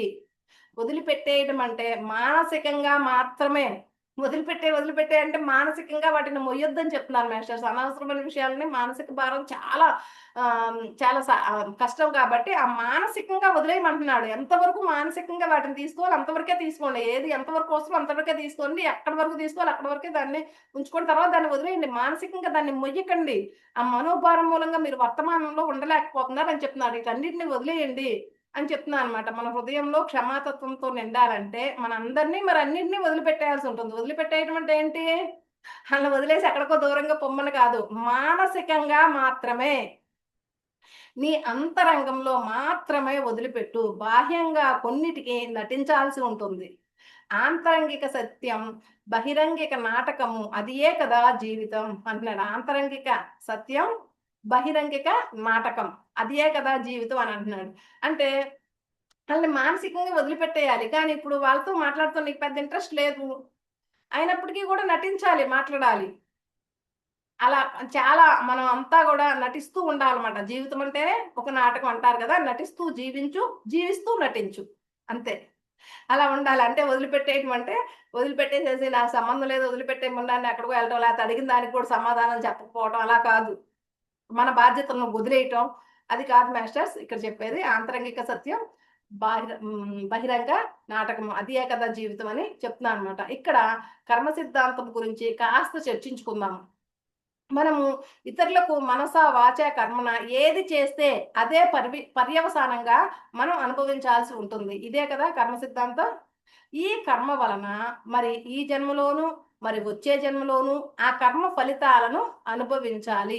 ఆ కర్మ యొక్క ఫలితాలే అనారోగ్యాలు, మానసిక జాడ్యాలు, అపజయాలు మొదలైనవి. అంతే కదా, మనం ఏమిస్తే అదే వస్తుంది అనమాట. అది మనం వాళ్ళని బాధించామనుకో తిరిగి అదే మనం అనుభవించాల్సి వస్తుంది కదా. అందుకనే ఆ కర్మ ఫలితాలు ఈ జన్మలో అయినా కానీ వచ్చే జన్మలో అయినా కానీ ఎప్పుడో ఒకసారి ఆ ఫలితాలు అనుభవించి తీరాల్సిందే. కాబట్టి ఆ కర్మ ఫలితాలే అన్నమాట ఇప్పుడు మనకున్న అనారోగ్యాలు, మానసిక జాడ్యాలు, అపజయాలు. ఏ పని చేసినా విజయం సాధించలేకపోవడం అన్నమాట. అవన్నీ కూడా ఆ కర్మ యొక్క జాడ్యాలే అని చెప్తున్నారు. ఎందుకు మనము కర్మను అనుభవిస్తున్నామంటే మన స్వంత ఆత్మను మనం క్షమించుకోలేకపోతామే. మన స్వంత ఆత్మని మన ఆత్మని నింద చేసుకుంటున్నాం అని చెప్పారు కదా. మనం ఈ కర్మని ఎందుకు అనుభవించాల్సి వస్తుందంటేనంట మన సొంత ఆత్మని మనం క్షమించుకోలేకనే మనం ఈ కర్మను అనుభవించాల్సి వస్తుందంట మాస్టర్స్. క్షమించలేదు కనుక శిక్ష. ఇక్కడ మనకు అర్థమయ్యేందుకు ఒక ఎగ్జాంపుల్ చెప్తున్నాడు. మన ఆత్మని మనం క్షమించుకోలేకపోవడం వల్లే మనం ఈ కర్మ అనుభవించాల్సి వస్తుందంట. ఈ శిక్ష అనుభవించాల్సి వస్తుందంట. ఈ అనారోగ్యాలు, మానసిక జాడ్యాలు, అపజయాలు అనేవి అనుభవించాల్సి వస్తుంది అని చెప్తున్నారు. అది ఎలాగూ అన్నది ఒక చిన్న ఎగ్జాంపుల్తో మనకు వివరిస్తున్నారు. చూడండి మేషర్స్, కోర్టులో జడ్జి ముద్దాయికి క్షమాభిక్ష పెడితే శిక్ష అనేది ఉండదు కదా. ఇప్పుడు కోర్టులో జడ్జి అనమాట ముద్దాయికి క్షమాభిక్ష పెట్టేసా అనుకోండి, అతనికి శిక్ష ఉండదు కదా. అదే క్షమించకుండా ఉంటే శిక్ష ఉంటది. క్షమించకుండా ఎన్ని సంవత్సరాలు అనుకుంటే వేస్తారు కదా, అలా క్షమించకుండా ఉంటే గనక శిక్ష ఉంటది. ఇక్కడ మన కర్మలకు కూడా మన స్వంత ఆత్మ సాక్షియే జడ్జి, మనమే ముద్దాయిలము. మన ఈ శరీరం అనమాట, ఇది ముద్దాయి, మన సొంత ఆత్మ సాక్షి అనమాట. ఇదే జడ్జి అంట. ఇది మనమేమో ముద్దాయిలం అనమాట. మనల్ని మనము గనక పూర్తిగా క్షమించుకోగలిగితే, అలాగే తక్కిన వారందరినీ కూడా క్షమించి వదిలిపెట్టేస్తే కర్మను కూడా అనుభవించాల్సిన అవసరం లేదు. అంతటి గొప్ప భావన ఈ క్షమాగుణము అని చెప్తున్నాను మాస్టర్స్. మనం ఉండగలమా? మనల్ని మనం ఏదో ఒక సమయంలో అయినా సరే నేను అలా చేశానే అంటే అనుకుంటే దాన్ని పట్టుకొని ఒక మనోభారం లాగా పట్టుకొని నేను అలా చేసి ఉండకూడదు అనుకుంటూ ఉంటా. లేకపోతే ఎవరన్నా ఏమైనా చేశారు అనుకోండి, వాళ్ళెట్ట చేశారు వీళ్ళెట్ట చేశారని పగ, ప్రతీకారం, లేకపోతే ద్వేషం అన్ని పెంచుకుంటూ అలా ప్రవర్తిస్తూ ఉంటాం. ఒకసారి కాకపోయినా ప్రతిసారి కాదు, కొంత అవేర్నెస్ పెరగబట్టి మనం కొద్దిగా బెటర్. ఇంకా అంతకుముందు ఇంకా దారుణంగా ఉండేవాళ్ళం. కనీసం ఒక్కసారి కాకపోయినా ఒకసారైనా సరే నన్ను నేను క్షమించుకోలేకపోవటం, అలా చేశానేంటా అని ఫీల్ అయిపోవటము, లేకపోతే ఇతరులని అలా అన్నారేంటా అంటాము, అలా చేస్తానే ఉంటాం కదా ఎక్కడో ఒక చోట అయితే. కానీ అసలు ఏమీ లేకుండా పూర్తిగా మనల్ని మనం క్షమించుకోవటం, తర్వాత ఇతరులను కూడా పూర్తిగా ఏది చేసినా ఎలా ఉన్నా అతి నార్మల్గా అది ఉండాల్సినట్టే ఉంది, అది ఎలా ఉండాలో అలానే ఉంది, సరే ఇది ఎలా జరగాలో అలా జరిగింది అన్నట్లు ప్రతి దాన్ని కూడా క్షమించి వదిలిపెట్టేసాం అనుకోండి, దాన్ని ఎక్కువగా ఈ మనసుతో మొయ్యకుండా అలా వదిలిపెట్టేస్తే గనక కర్మ కూడా అనుభవించాల్సిన అవసరం ఉండదంట మాస్టర్స్. అంతటి గొప్ప భావన అంట ఈ క్షమాగుణం అనేది. మరి ఈ క్షమాగుణాన్ని ఎలా సాధన చేయాలి అని దీనికి కూడా అప్పుడు ప్రేమ భావనకు కూడా కొన్ని సాధనలు ఇచ్చారు కదా. మనలో జాగృతం చేసుకోవటానికి ఎప్పుడు మనలో ప్రేమతో ఉండటం కోసం, మనం ప్రేమతో ఉండటం కోసం, మన లోపల అంతా కూడా ప్రేమతత్వంతోనే ఉండటం కోసం. మనం ఎప్పుడైతే ప్రేమతత్వంతో ఉన్నాం ఆటోమేటిక్ గా మన లోపల ఏముందో బయటకు అదే వస్తుంది. కాబట్టి మన చుట్టుపక్కల వాళ్ళు కూడా మనకి ప్రేమనే పొందుతారు, పరిస్థితులు అయ్యే ఉంటాయని చెప్పాం కదా. అలాగే ఇక్కడ మనలో క్షమాగుణాన్ని ఎలా జాగృతం చేసుకోవాలి, క్షమాగుణం దాని మీద చెత్త వేసేసాం వాళ్ళని, పగ, ప్రతీకార, ద్వేషం అలాంటివన్నీ వాటన్నిటిని ఆ చెత్తను తీసేసేసి ఈ క్షమాగుణాన్ని ఎలా సాధన చేయాలి అన్న దానికి కూడా ఇక్కడ కొన్ని సాధనలు ఇచ్చారు. మొదటి సాధన, మీరు ధ్యాన స్థితిలో కూర్చొని ఈ క్షణం వరకు ఈ రోజులో మీరు ఎవరైనా లేదా ఏ విషయాన్నైనా క్షమించాలేమో అని హృదయంలో వెతకండి. ధ్యాన సాధనలో కూర్చొని హృదయంలో వెతకాలన్నమాట. ఎవరినైనా ఉన్నారా, క్షమించాల్సిన వాళ్ళు ఎవరైనా ఉన్నారా, నేను ఎవరినైనా క్షమించాలా, నాకు ఎవరి మీదైనా కోపం అలాంటివి ఏమైనా ఉన్నాయా అని ధ్యాన సాధనలో కూర్చొని వెతకాలంట. మన లోపల మనం ఎవరి మీదైనా అలా ఉన్నామా అని. ఉంటే వారిని ప్రేమతో క్షమించి వదిలేయండి. నిన్నటి విషయంలోనూ ఇలాగే చేయండి. మొన్న, అంతకుముందు రోజు, పోయిన నెల, పోయిన సంవత్సరము, అంతకు ముందటి సంవత్సరము, మీరు చదువుకునే రోజుల్లో, మీ బాల్యంలో, ఇలా కాలంలో మీ మనసుతో వెనక్కి ప్రయాణం చేయండి. ఎక్కడ ఇంకా బాల్యం అప్పుడు ఎవరైనా నేను క్షమించకుండా ఉన్నానా? వెనకటి సంవత్సరం చదువుకునే రోజులు, ఆ ముందు రోజు, పోయిన నెల అలా అంతా మనం వెనక్కి ప్రయాణం చేసి నేను ఎవరినైనా క్షమించలేదా? ఎవరి మీదైనా నాకేమన్నా కోపం ఉంది, ఎవరినైనా క్షమించకుండా నా లోపల ఇంకా ఉన్నానా అని మన లోపలికి వెనక్కి వెళ్ళిపోయి ప్రయాణం చేయాలన్నమాట. ఆ వ్యక్తులు, ఆ విషయాలు, ఆ సమస్యలు మీ మనసులో అలాగే నిక్షిప్తం అయి ఉంటాయి. అన్నిటినీ గుర్తుకు వచ్చేలాగా వెతకండి. అలా వెతికి వెతికి మరీ క్షమించేయండి. అలా వెతకండి. ఎవరినైనా క్షమించలేదా అని వెతకండి, వెతకండి, వెతకండి. వెతికి వెతికి వెతికి మరీ అందరినీ ఎవరి మీదైనా క్షమించలేదా అన్న డౌట్ ఉంటే వెంటనే వాళ్ళని క్షమించేసేయండి అంటున్నాను. వారికి అప్పటికున్న జ్ఞానము, ఎరుక, మరి అవగాహనను బట్టి ఆ పరిస్థితుల్లో అలా ప్రవర్తించారు అంతే. వాళ్ళు క్షమించాలంటే ఏంటి?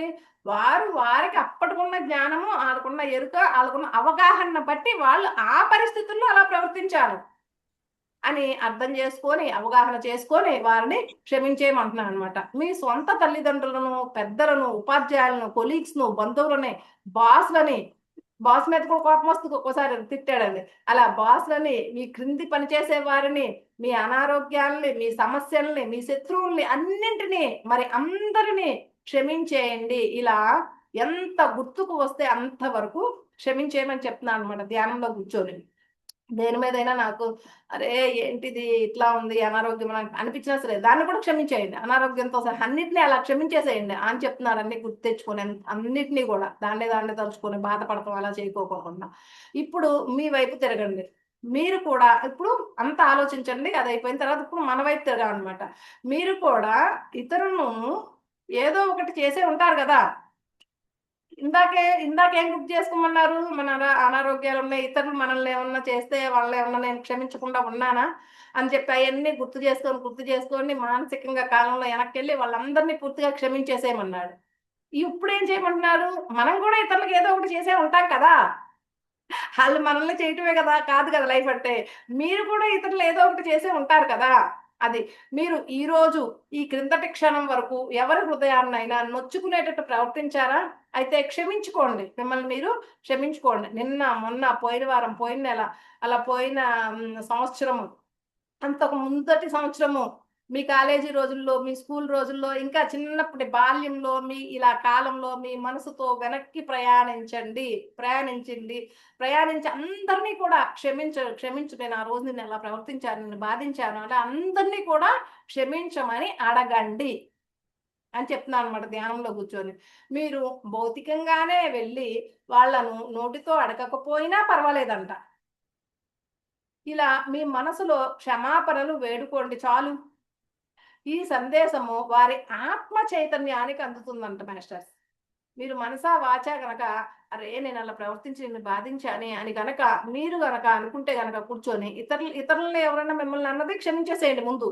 వాళ్ళు అలా అన్నారు కదా, నాకు అందుకే వాళ్ళ మీద ఇప్పటికీ కొంచెం కోపం ఉంది కదా, సర్లే వాళ్ళు ఆ పరిస్థితులను బట్టి అలా ప్రవర్తించారు, ఆ పరిస్థితులు, ఆ సందర్భాలను బట్టి అలా ప్రవర్తించారు కనుక వాళ్ళని క్షమించేసేయండి. తర్వాత మిమ్మల్ని మీరు కూడా గుర్తు చేసుకోండి. మీరు ఎవరినైనా బాధించుంటారా? స్కూల్ చిన్నప్పటి వరకు అలా బాల్యంలోకి వెనక్కెళ్ళిపోయండి. మీ మనసు ద్వారా కాలంలో వెనక్కెళ్ళిపోయి వాళ్ళని ప్రత్యేకంగా వాళ్ళని వెళ్లి కలిసి భౌతికంగా అడగాల్సిన అవసరం ఏం లేదంట. మనసా వాచా కర్మణ అలా ధ్యానంలోనే నన్ను క్షమించండి అని మీరు అడిగితే చాలంట. వాళ్ళ ఆత్మ చైతన్యానికి అందిపోతుందంట మాస్టర్స్ అది. మీరు కూడా అంతే. మీరు అప్పుడున్న జ్ఞానము, ఎరుక, అవగాహన బట్టి మీరు అప్పట్లో అలా ప్రవర్తించారు.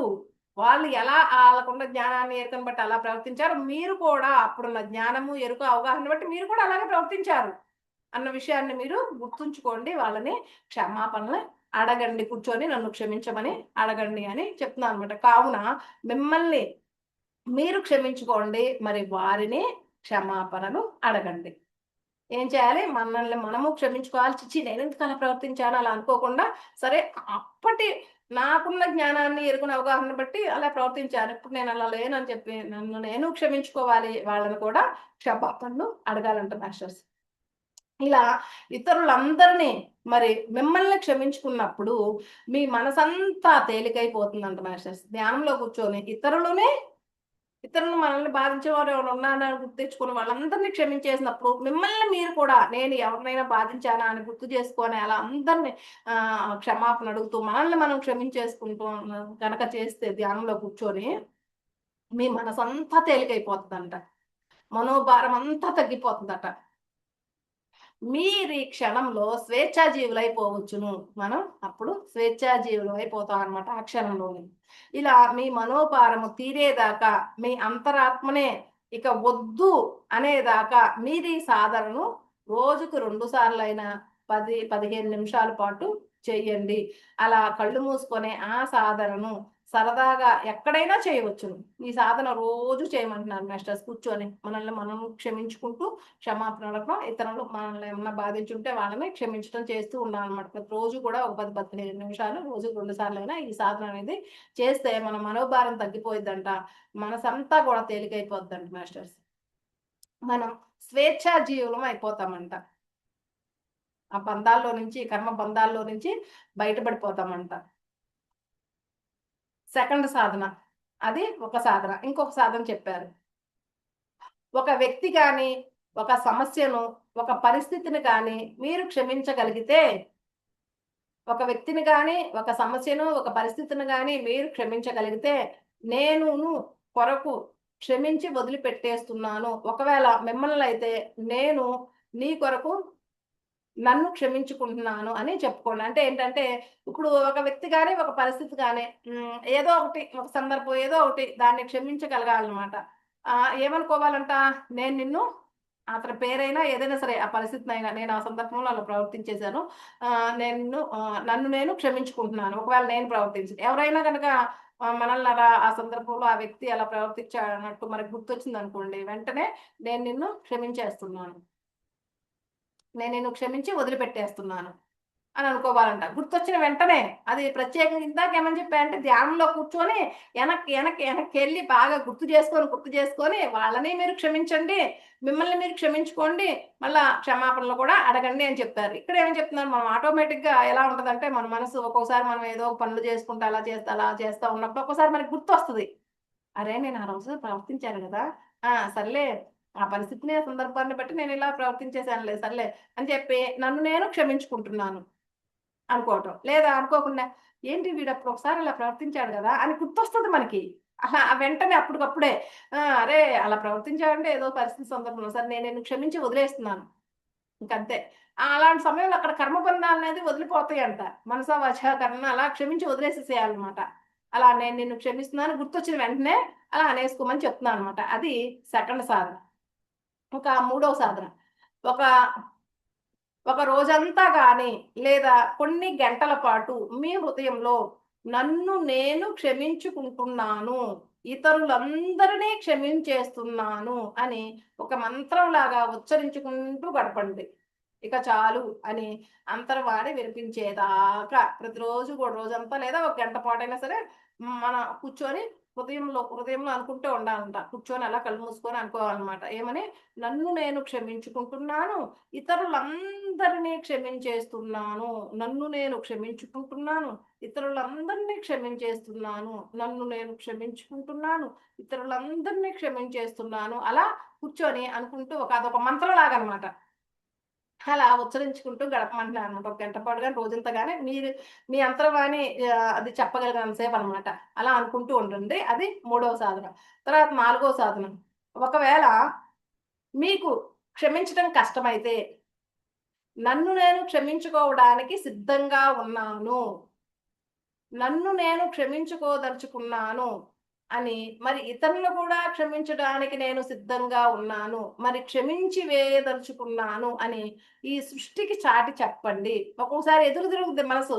వాడంత చేస్తే నేనింత చేసి ఏంటి? ఇంత చేసిన దాన్ని వాడినింత బాధించి నా కళ్ళ ముందే నేను చేసిన పడుకు వాడు ఎంత ఏడ్చాడో నేను చూసా. చూసి కూడా ఎలా నన్ను నేను క్షమించుకోగలను? లేకపోతే వాడు నన్నింత బాధ పెట్టాడు. ఎన్ని రోజులు బాధపడ్డానో వాడు చేసిన పనికి నేను.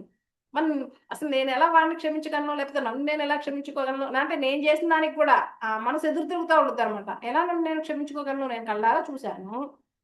నేను చేసిన పనికి వాడు ఎంత బాధపడ్డాడో, అయినా నన్నెలా క్షమించుకోగలను? మరి వాడు చేసిన పనికి నేను ఎన్ని రోజులు బాధపడ్డానో నాకు తెలుసు గదా! మరి వాడిని నేను ఎలా క్షమించగలను అని మనసు ఎదురు తిరుగుద్ది. ఊరుకోదు, అదేమి అంత ఈజీ ఏం కాదు మాస్టర్స్. అక్కడ ఇగో అనేది పూర్తిగా పోవాలి. క్షమించడం అంటే అంత ఈజీ ఏం కాదు. మనల్ని మనం క్షమించుకోవడం, ఇతరులు క్షమించుకోవడం ఇలా చెప్పినంత ఈజీ కాదు. ఎదురు తిరుగుద్ది మనసు. ఎలా క్షమిస్తావు, ఎలా క్షమించుకోగలుగుతావు అని అంటదనమాట.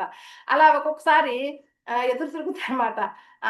క్షమించటం కష్టమైపోద్ది మనకు. అలాంటప్పుడు ఏమనాలంటే, నన్ను నేను క్షమించుకోవడానికి సిద్ధంగా ఉన్నాను, నన్ను నేను క్షమించుకోదలుచుకున్నాను అని, మళ్ళా ఇతరులను కూడా క్షమించడానికి నేను సిద్ధంగా ఉన్నాను, మరి క్షమించి వేయదలుచుకున్నాను అని సృష్టికి చాటి చెప్పాలంట. ఇప్పుడు మన హృదయానికి చెప్పుకోవడం చెప్పారు ఎంతవరకు. మన హృదయం వినదు, మనం లోపల ఉన్న మనసు ఉంటుంది కదా, వినదు, ఒక్కోసారి ఎదురు తిరుగుద్ది. అలాంటప్పుడు మనం ఏం చేయాలంటే సృష్టికి చెప్పాలంట, నన్ను నేను క్షమించుకోవడానికి సిద్ధంగా ఉన్నాను, నన్ను నేను క్షమించుకోదలుచుకున్నాను, నన్ను నేను క్షమించుకోవడానికి నేను సిద్ధంగా ఉన్నాను, నన్ను నేను క్షమించుకోదలుచుకున్నాను అని. ఇంకా ఇతరులను కూడా క్షమించడానికి నేను సిద్ధంగా ఉన్నాను, మరి క్షమించి వేయదలుచుకున్నాను. ఇతరులను కూడా నేను క్షమించడానికి సిద్ధంగా ఉన్నాను, మరి క్షమించి వేయదలుచుకున్నాను అని ఆ సృష్టికి చాటి చెప్పాలంట. ఎందుకంటే ఏమో కదా, అది యూనివర్స్, ఇంకా అది మనం నీటి బొట్టు అయితే యూనివర్స్ ఎప్పుడు మనకి హెల్ప్ చేయడానికి సిద్ధంగా ఉంటుందని చెప్పాను కదా, సముద్రం అంతా అని. మనం అడిగితే ఖచ్చితంగా మనకి ఆ సృష్టి ఏదో ఒక రకంగా మనకి అది చెప్తుంది. మనం ఆ సృష్టికి చాటి చెప్తూ ఉండాలన్నమాట. అలా అప్పుడు ఏమవుద్దంటే ఈ విషయంలో సృష్టిని సహాయం చేయమని అడగండి. ఇలా సృష్టిని అడిగినప్పుడు మహాసాగరం ఒక చిన్న నీటి బొట్టుకై సహాయపడటం పడుద్దనమాట. మహాసాగరం ఒక చిన్న నీటి బొట్టుకై సహాయపడ్డట్టు మీలో క్షమాగుణాన్ని ప్రేరేపితం చేస్తుందంట. మనలో ఆ క్షమాగుణాన్ని మన లోపల ప్రేరేపితం చేస్తూ ఉంటుందన్నమాట ఆ సృష్టి మనకి హెల్ప్ చేసి. లేదా అటువంటి జీవిత అనుభవాలని మీ కొరకు సర్దుతుంది. ఏదో రకంగా ప్రాక్టికల్‌గా కూడా అటువంటి జీవిత అనుభవాలు మనలో మనకి అనుభవపూర్వకంగా మనం క్షమించుకోగలిగేటట్టు, మనల్ని మనం క్షమించుకోగలిగేటట్టు, ఇతరులను క్షమించగలిగేటటువంటి రకరకాల జీవిత అనుభవాలను కూడా ప్రాక్టికల్‌గా కూడా సృష్టి మనకి తీసుకొస్తదంట. మనలో ఆ క్షమాగుణాన్ని ప్రేరేపితం చేసిద్దంట. ప్రాక్టికల్ కూడా అలాంటి అనుభవాలను మనకు ఎదురయ్యేటట్టు చేసి, అవును, ఎందుకు క్షమించవే నువ్వు? నువ్వెందుకు క్షమించుకోలేక ఇతరులను ఎందుకు క్షమించుకోను, ఎక్స్‌ట్రాలు చేయమాకన్నట్టుగా. నిజమే గదా! నేను ఇన్నాళ్ళు ఎదురు తిరుగుతున్నానా మనసు, ఎందుకే నువ్వు ఎదురు తిరుగుతావు అన్నట్టు మనకి మనం స్ట్రాంగ్‌గా చెప్పేసుకొని అలా క్షమించగలిగేటట్టు, ఇతరులని, తర్వాత మనల్ని కూడా మనల్ని మనం కూడా క్షమించుకోగలిగేటట్టు, ఇతరులను కూడా క్షమించేటట్టు అది అది ప్రేరేపితం చేయటం గాని, ప్రాక్టికల్‌గా జీవిత అనుభవాల ద్వారా గాని మనకది చక్కగా హెల్ప్ చేస్తదంట. ఒకవేళ ఎదురు తిరిగితే, మన మన మనసు వినకపోతే సృష్టిని సహాయం అడగమంటున్నాననమాట. ఏమని? నన్ను నేను క్షమించుకోవడానికి సిద్ధంగా ఉన్నాను, నన్ను నేను క్షమించుకోదలుచుకున్నాను, ఇతరులను కూడా క్షమించడానికి నేను సిద్ధంగా ఉన్నాను, మరి క్షమించి వేయదలుచుకున్నాను అని సహాయం అడగమంటున్నాడు. అది 4వ సాధన. ఇక 5వ సాధన, ఈ రోజంతా నేను క్షమాగుణంతో ఉంటున్నాను అని ఒక రోజంతా కూడా క్షమాగుణంతో ఉండమంటున్నాడు. ఆ రోజు ఏమైనా ఏం జరిగినా సరే, ఈ రోజంతా నేను క్షమాగుణంతో, ఈ రోజంతా నేను మౌనంగా ఉంటానంటారు చూడండి. ఇందాక కూడా ప్రేమ భావన సాధనలో కూడా ఈ రోజంతా నేను అందరి పట్ల ప్రేమ భావనతోనే ఉంటాను, ఏది ఏమైనా అవని అని ఒక డెసిషన్ తీసుకుని ఆ రోజంతా ప్రేమగానే ఉండడం అనమాట. ఈ రోజంతా నేను మౌనంగా ఉంటానని చెప్పి మనం నిర్ణయించుకొని ఆ రోజంతా మౌనంగా ఉంటాం కదా. ఈ రోజంతా నేను 24 గంటలు, కొంతమంది కూడా ధ్యానం చేస్తారు కదా, ఈ రోజంతా ఒక 24 గంటలు నేను ధ్యానంలోనే కూర్చుంటాను అని చెప్పి కూర్చుంటారు. అలా ఈ రోజంతా నేను క్షమాగుణంతోనే ఉంటున్నాను అని ఒక రోజంతా కూడా క్షమాగుణంతో ఉండండి అని చెప్తున్నారు. ఆ రోజుని ద డే ఆఫ్ ఫర్‌గివ్‌నెస్ అని పిలుచుకోండి. ఆ రోజున ఏమని పిలుచుకోమంటున్నాడు? ద డే ఆఫ్ ఫర్‌గివ్‌నెస్ అన్నాడు. ఆ రోజంతా మానసికంగా అంతటిని క్షమిస్తూ గడపండి. క్షమాగుణానికి ఒక సజీవ సాక్షిగా మీరుండండి అని చెప్తున్నాననమాట. ఒక క్షమాగుణానికి నేనొక క్షమాగుణం అంటే ఈవిడ క్షమాగుణానికి ఎగ్జాంపుల్ ఈవిడ అన్నట్టు, ఒక క్షమాగుణానికి ఒక సజీవ సాక్షిగా మీరుండండి అని చెప్తున్నాననమాట. ఒక్కొక్కసారి ఈ గుణానికి ఎగ్జాంపుల్ వీళ్ళు అని చెప్తూ ఉంటాం కదా, అలా మనం అలా ఉండాలంటాం. ఒక రోజంతా డెసిషన్ తీసుకొని క్షమాగుణానికి సజీవ సాక్షిగా ఉన్నట్లు మనం ఉండాలంట. ఇక్కడ సందర్భోచితంగా జీసస్ క్రైస్ట్ గురించి ఏంటంటే, అతనికి సిలువ వేసిన 3 రోజుల తర్వాత అతను ఇంకా బతుకున్నాడా లేదా అని ఓ సైనికుడు బల్లెంతో అతని డొక్కలో పొడుస్తాడంట. జీసస్ క్రైస్ట్‌కి సిలువ వేస్తారు కదా మాస్టర్స్, మీ అందరికీ తెలుసు కదా! ఆ సిలువ వేసేసారంట. ఏసేసిన తర్వాత 3 రోజులకంట ఒక సైనికుడంట బల్లెం తోతని డొక్కలో పొడుస్తా అంట. ఇతను చచ్చిపోయాడా? బతికున్నాడా అని. సెలవు వేసినప్పుడు మరి ఇంత రక్తం కారుతా ఉండుద్ది గదా! చెక్ చేశాడనమాట పొడిచి. ఆ కొన ఊపిరిలో కూడా ఆ జీసస్ క్రైస్ట్ మహాశయుడు ఎంతో ప్రేమతో ఇలా అన్నాడంట. అంటే అప్పటికింక చనిపోలా. కొన ఊపిరితో ఉన్నాడనమాట. 3 రోజుల తర్వాత తన బల్లెంతో డొక్కలో పొడిసినప్పుడు బతికున్నాడా? చనిపోయాడా? చూద్దామని చెక్ చేద్దామని డొక్కలో పొడిచినప్పుడు కొన ఊపిరితో ఉన్నాడంట. జీసస్ క్రైస్ట్ పూర్తిగా ఇంకా చనిపోలేదు. ఆ కొన ఊపిరితో ఉన్నప్పుడు కూడా ఎంతో ప్రేమతో ఇలా అంటాడనమాట. ఓ ప్రభువా! ఈ ప్రజలు తెలియక ఇలా ప్రవర్తిస్తున్నారు. వీరిని క్షమించు అని అన్నాడంట మాస్టర్స్. ఆ కొన ఊపిరితో కూడా అంత బాధలో కూడా కొన ఊపిరితో కూడా జీసస్ క్రైస్ట్ అలా అన్నాడంట. అలా ఉండాలంట మనం. ఒక రోజంతా ఉండాలనుకుంటే. క్షమకి ఎగ్జాంపుల్ ఎవరు అంటే జీసస్ క్రైస్ట్ అని చెప్పేస్తున్నాం గదా! ఎందుకంటే ఆ సమయంలో కూడా తను అలా ప్రవర్తించాడు కాబట్టి. అలా ఒక రోజంతా కనీసం ప్రతిరోజు ఉండకపోయినా గానీ ఒకరోజు సజీవ ఉదాహరణ మనం అన్నట్లు అలా ఉండాలంట. ఓ ప్రభువా! ఈ ప్రజలు తెలియక ఇలా ప్రవర్తిస్తున్నారు. వీరిని క్షమించు అన్నాడు. డొక్కలో పొడిచినప్పుడు కొన ఊపిరితో గూడా. ఎంతటి క్షమాగుణం! క్షమాగుణానికి పరాకాష్ట జీసస్ క్రైస్ట్. మరి మనలో ఎంత క్షమాగుణం ఉన్నదో చూడండి. చెక్ చేసుకోండి మనలో గూడా అలా రోజంతా అలా ఉండండి. సజీవ సాక్షిగా ఉండండి. అట్లా ఉండమని చెప్తున్నాననమాట. పక్కన సీట్‌లో మనం ఒకసారి మనల్ని మనం చెక్ చేసుకుందాము. మనం ఎంత క్షమాగుణం ఉన్నదో అంటే ఒక ఎగ్జాంపుల్ చెప్పుకుందాం. పక్కన సీట్‌లో పొరపాటున ఒక వ్యక్తి మనకు తగులుతూ కూర్చుంటేనే కోపంతో "ఓయ్! చూసి కూర్చో" అంటాం గదా! పద్దాక మనకు తగులుతా ఉంటారు. అటు కదులుతా, ఇటు కదులుతా, మనకు కదులుతా మనకు టచ్ అవుతా ఉన్నామనుకోండి. మనకు చిరాకుగా "ఏయ్! చూసి కూర్చో" అని అంటామా లేదా? ఎక్కడి నుంచి వచ్చాయి ఈ గుణాలన్నీ? మిత్రులారా క్షమించేయండి. క్షమాగుణము దైవిక గుణము. దైవిక గుణాల్ని అలవర్చుకోండి అని చెప్తున్నాననమాట. ఇక్కడే క్షమాగుణం గురించిన సందర్భంలో విశ్వామిత్ర మహర్షి గురించిన మనము కాస్త పరిశీలించాలనమాట. విశ్వామిత్ర మహర్షి కూడా మనం కాస్త పరిశీలించుకుందాం అని చెప్తున్నాననమాట. విశ్వామిత్రుడికి సంబంధించింది కూడా ఒక ఎగ్జాంపుల్ చెప్తున్నాననమాట ఇక్కడ. విశ్వామిత్ర మహర్షి 10 సంవత్సరాలు కఠోర తపస్సు చేసి అమోఘమైన శక్తిని గడిస్తాడు. అంతేగా 10 సంవత్సరాలు చేశారంట కఠోర తపస్సు, అమోఘమైన శక్తి. మన శక్తి వస్తది గదా! కాస్మిక్ ఎనర్జీ లోపలికొస్తది గదా! అప్పుడు త్రిశంకుడిని బొందితో స్వర్గానికి పంపుతాడు. ఆ శక్తంతా అయిపోయిద్ది. ఆ శక్తితో ఏం చేస్తాడు? తనకు అమోఘమైన శక్తి వచ్చింది గదా! ఆ శక్తితో ఏం చేస్తాడు? త్రిశంకుడిని బొందితో అంటే ప్రాణం పోయినాక బొందితోనే ప్రాణం ఉండగానే అది ఎవరి కాళ్ళు సాధించుకోవాలి మాస్టర్స్. ప్రాణంతో స్వర్గానికి వెళ్ళటం అనేది ఎవరి కాళ్ళు సాధించుకోవాలి. కానీ త్రిశంకుడు అక్కడ సాధించుకోకుండా ఈయన శక్తితో ఆ త్రిశంకుడిని బొందితో స్వర్గానికి పంపుతాడంట. ఇంద్రుడు అందుకు అంగీకరించడంట. నువ్వేంటి ఎవరి కాళ్ళు సాధించుకోవాలి. ఎవరో పంపితే నువ్వొత్తే నేనెందుకు అంగీకరిస్తా నేను అంగీకరించనంట అంట ఇంద్రుడు. త్రిశంకుడి భూలోకానికి తిప్పి పంపేస్తా అనమాట. ఇలా పైకి పంపిస్తాడు విశ్వామిత్రుడు. కిందకి పంపిస్తా అనమాట. నీకు నువ్వు సాధించుకోవాలి. ఎవరో శక్తితో నువ్వొస్తే నేనెందుకు నిన్ను యాక్సెప్ట్ చేస్తా అని చెప్పి మళ్ళా తిప్పి భూలోకానికి పంపేస్తా అనమాట. అందుకు ఆగ్రహోదగ్రస్తుడైన విశ్వామిత్రుడు తన తపశ్శక్తినంతా ధారపోసి త్రిశంకు స్వర్గాన్ని సృష్టిస్తాడు. అప్పుడు ఆ కోపం వచ్చేద్దనమాట. విశ్వామిత్రుడికి విపరీతమైన ఆగ్రహం వచ్చేసేసి త్రిశంకు నువ్వు పంపియకపోతే నేను స్వర్గాన్ని సృష్టించలేనా అని చెప్పి త్రిశంకు స్వర్గాన్ని సృష్టిస్తాడంట. చూడండి ఇక్కడ అంతటి యోగీశ్వరుడైన విశ్వామిత్రుడే ఇంద్రుడిని క్షమించలేకపోతాడు. క్షమించలేనప్పుడు ఏమొస్తది మాస్టర్స్? క్రోధం వస్తదంట. ఇంద్రుడిని క్షమించలేకపోయాడు. అందుకని ఇంద్రుడి మీద కోపం వచ్చిందన్నమాట. ఏంటి నేను పంపిస్తే వద్దంటాడా అని ఇంద్రుడిని క్షమించలేకపోయాడనమాట. క్షమించలేక కోపం వచ్చిందనమాట. క్రోధం వచ్చేసింది. క్షమించలేనప్పుడు ఏమొస్తది? క్రోధం వస్తది అని చెప్తున్నాడనమాట. దాంతో వేల సంవత్సరాల తన తపశ్శక్తిని విశ్వామిత్రుడు కోల్పోతాడు.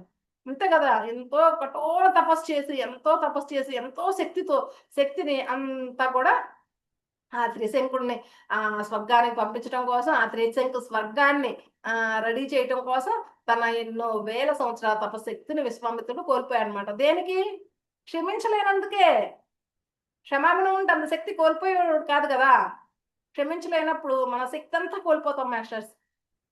కావున ఎంత ధ్యానం చేశాము అన్నది కాదు ప్రధానం. మనం ధ్యానం ద్వారా సాధించిన శక్తిని కోల్పోకుండా ఉండటం ప్రధానం. నేను అన్ని గంటలు ధ్యానం చేశా, ఎన్ని గంటలు ధ్యానం చేశా అది కాదు ముఖ్యం.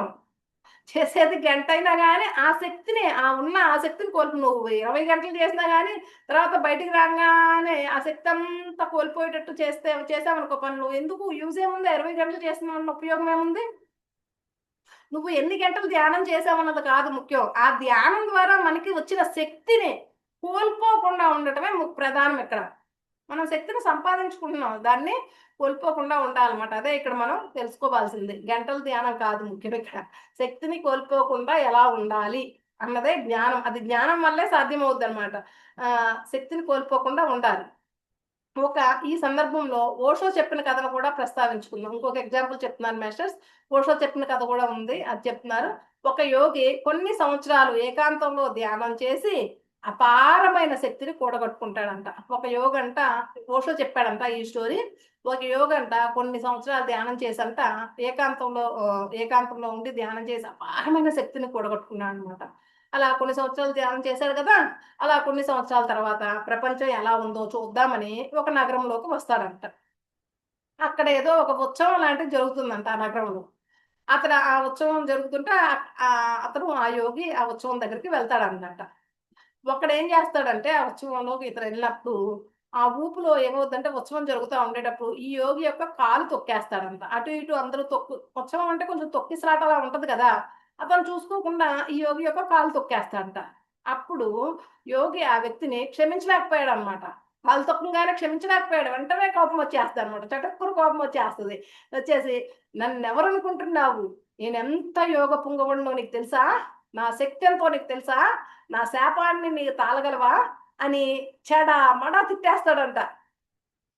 అతడెంతో సాధన చేసి ఉండవచ్చును కాక, కానీ ఎప్పుడైతే ఆచరణలోకి వస్తుందో అప్పుడే అసలు విషయం బయటకు వస్తుంది కదా. ఎంతో సాధన చేశాడు కానీ ఆచరణలోకి వస్తే అప్పుడే అసలు విషయం బయటకు వస్తుంది అనమాట. అడవుల్లో ఏకాంతంగా ధ్యానం సాధన చేసిన వాడికంటే ఈ సమాజంలో ఉంటూ ధ్యాన సాధన చేసేవాడే గొప్ప యోగి అని అందుకే అన్నా అనమాట. అడవుల్లో అంతకాలం చేశాడు, ఇక్కడికి వచ్చి ఒక కాలు తొక్కితేనే క్షమించలేకపోయాడు, ఇష్టం వచ్చినట్టు తిట్టేశాడు. ఆచరణలో పెట్టలేకపోతే ఉపయోగం ఏముంది?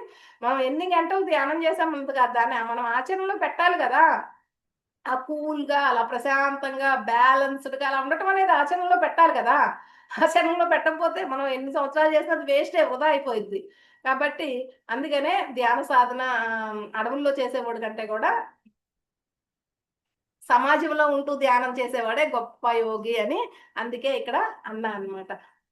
Thank you masters. ఇక్కడతో క్షమాగుణం అయిపోయింది. తర్వాతది కృతజ్ఞత అనమాట. క్షమాగుణం అనే భావన అయిపోయింది. ప్రేమ భావన, క్షమాగుణం అనే భావన 2 అయిపోయినాయి. ఇక ఇంకొక పార్ట్‌లో కృతజ్ఞత గురించి చెప్పుకుందాం మాస్టర్స్. Thank you masters. నాకు ఈ అవకాశం ఇచ్చిన ప్రతి ఒక్కరికి, నేను చెప్పినది విన్న ప్రతి ఒక్కరికి కూడా పేరు పేరున థ్యాంక్ యూ.